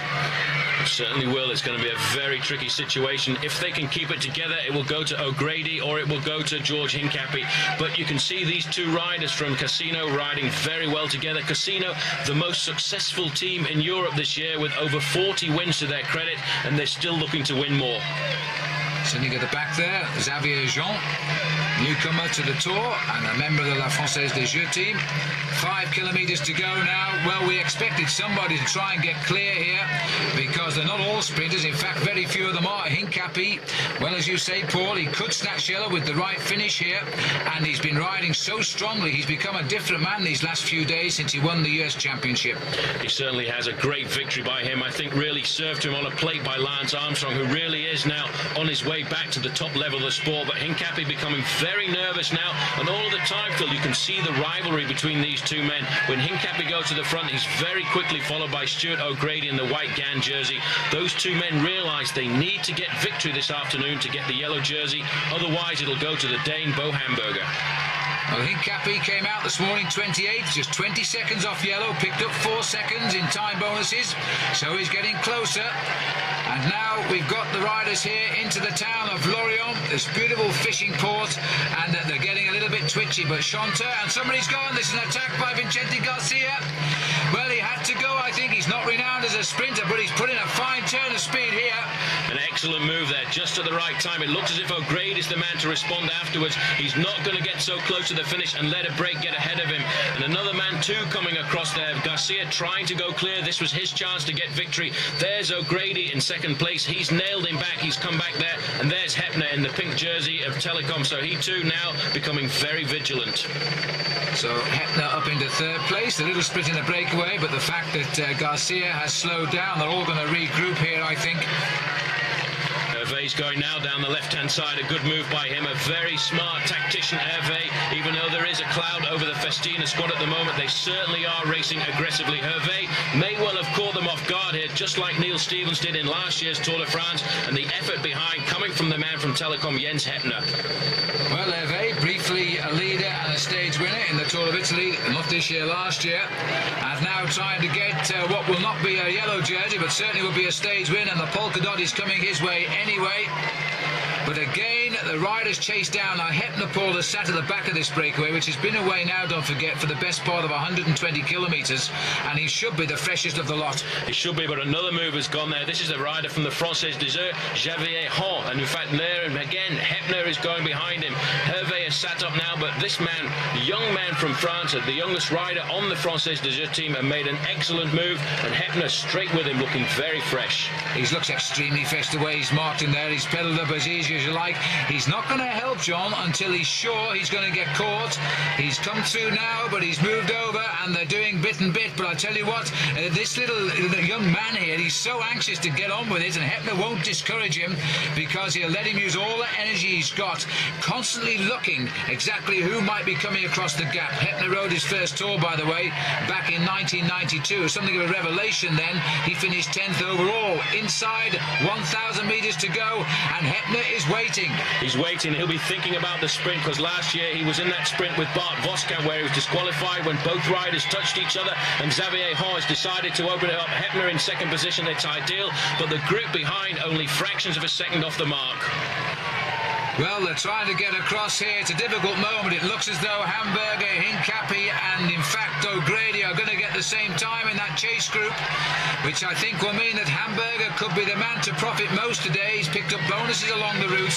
But the stage win now, well, Hepner's been forced into the lead, so Xavier Jean may just well pick this one up here. But he's coming at him, but I don't think he's got anything left in those legs. There's tremendous speed in the former East German here, and Jens Hepner's going to salvage a stage victory, I think, but he's still a little way to go. He's still holding back. Hincapie coming on the far left of the picture now, trying to get across the gap, but it's not going to happen. As Jens Hepner gets the stage win, his first ever in a Tour de France, and in third place will go Hincapie. The main field are coming in here, and Benesto are going to lead it at home. I think it looks as though it was Guidi may well have brought them back in. But it was indeed a surprise stage win for Telecom, and the first ever for Jens Hepner here in Lorient. He gets the victory ahead of Xavier Jean. George Hincapie third. Hincapie looking good now. Yeah, I feel strong. I just need to recover after today. I mean, we were out there all day, going 100%, and better get a good night's sleep tonight. Do you feel as though you've got a stage win in you? I think so. The team's riding really well, you know, and I feel strong. Just gotta keep taking my chances. These big field sprints early in the week are pretty tough, you know, because everybody's so fresh. So I feel my chances are better in breakaways like this. Stuart O'Grady up to third, but how's the morale after the loss of Boardman? Oh, I mean, you know, it's obviously extremely disappointing to lose Chris, especially through a crash, and especially when you got the yellow jersey.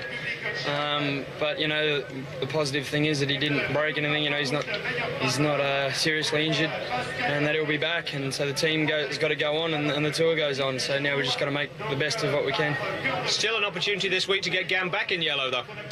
Yeah, well, tomorrow I'm only a couple of seconds behind now, so you know, I'll really be playing for the bonus sprints and see how we go. And for the moment, this is where he sits in third place, 3 seconds behind Bo Hamburger, the new leader, and George Hincapie for the US Postal right there in second place. We're now on the stage of 4, Plouay to Cholet, Paul, 250 kilometres. It's the longest stage so far. It'll be a very long stage, but those intermediary sprints are going to be very important, especially for George Hincapie, Jens Hepner and Stuart O'Grady, because at the first one, O'Grady was fastest over the line, this time beating Eric Zabel, so that gives him the yellow jersey, but he's still got 2 more sprints out on the course. So he's converted his 3 seconds loss to his 3 seconds gain here. He wears the rainbow sleeves there of an ex-world champion. And now look at this at the next sprint. O'Grady led out brilliantly by Fred Moncassin, and now he has gone well clear in the lead. Jan Zurada popping in there for a third place. On the approach to the finish now, you can see the team starting to organise themselves. There's the Psycho team for Mario Cipollini trying to get him up there. TVM there in the yellow jerseys on the left-hand side for Blijlevens. And the man on the front, he's from Polti. They're trying to get it up for Fabrizio Guidi. So there are some great sprinters, if not all of them, in this year's Tour de France, and this isn't going to be an easy sprint either as they come down to the finish at Cholet. And there's been a crash on the corner as I speak, Paul, a touch of wheels again. George Hincapie's in there right in the middle, so his chances of going for a bonus at the end of this stage are gone. 1 or 2 riders going down there. I didn't see why it happened, but now the big lead out coming from TVM at the front, and right up there in position there is Mario Cipollini. Well, Cipollini in the slipstream, and looks as though he's dropped away here as we speak. Now inside 800 metres to go. Now TVM are feeling very confident. This is going to be a very difficult sprint here, but the TVM boys appear to have read it just right. No sign of Eric Zabel, no sign of Mario Cipollini. In fact, they're saying Cipollini has fallen. It was away from our cameras, but now there's just 2 riders left at the front here now. TVM, and it's also a rider from Seiko now who's trying to get in on the act. He's realised that Cipollini is not there. Baldauta taking over now, Phil, for Minali. Minali's up there into second place, and Blijlevens coming by on the outside, but there the 2, Tom Steels.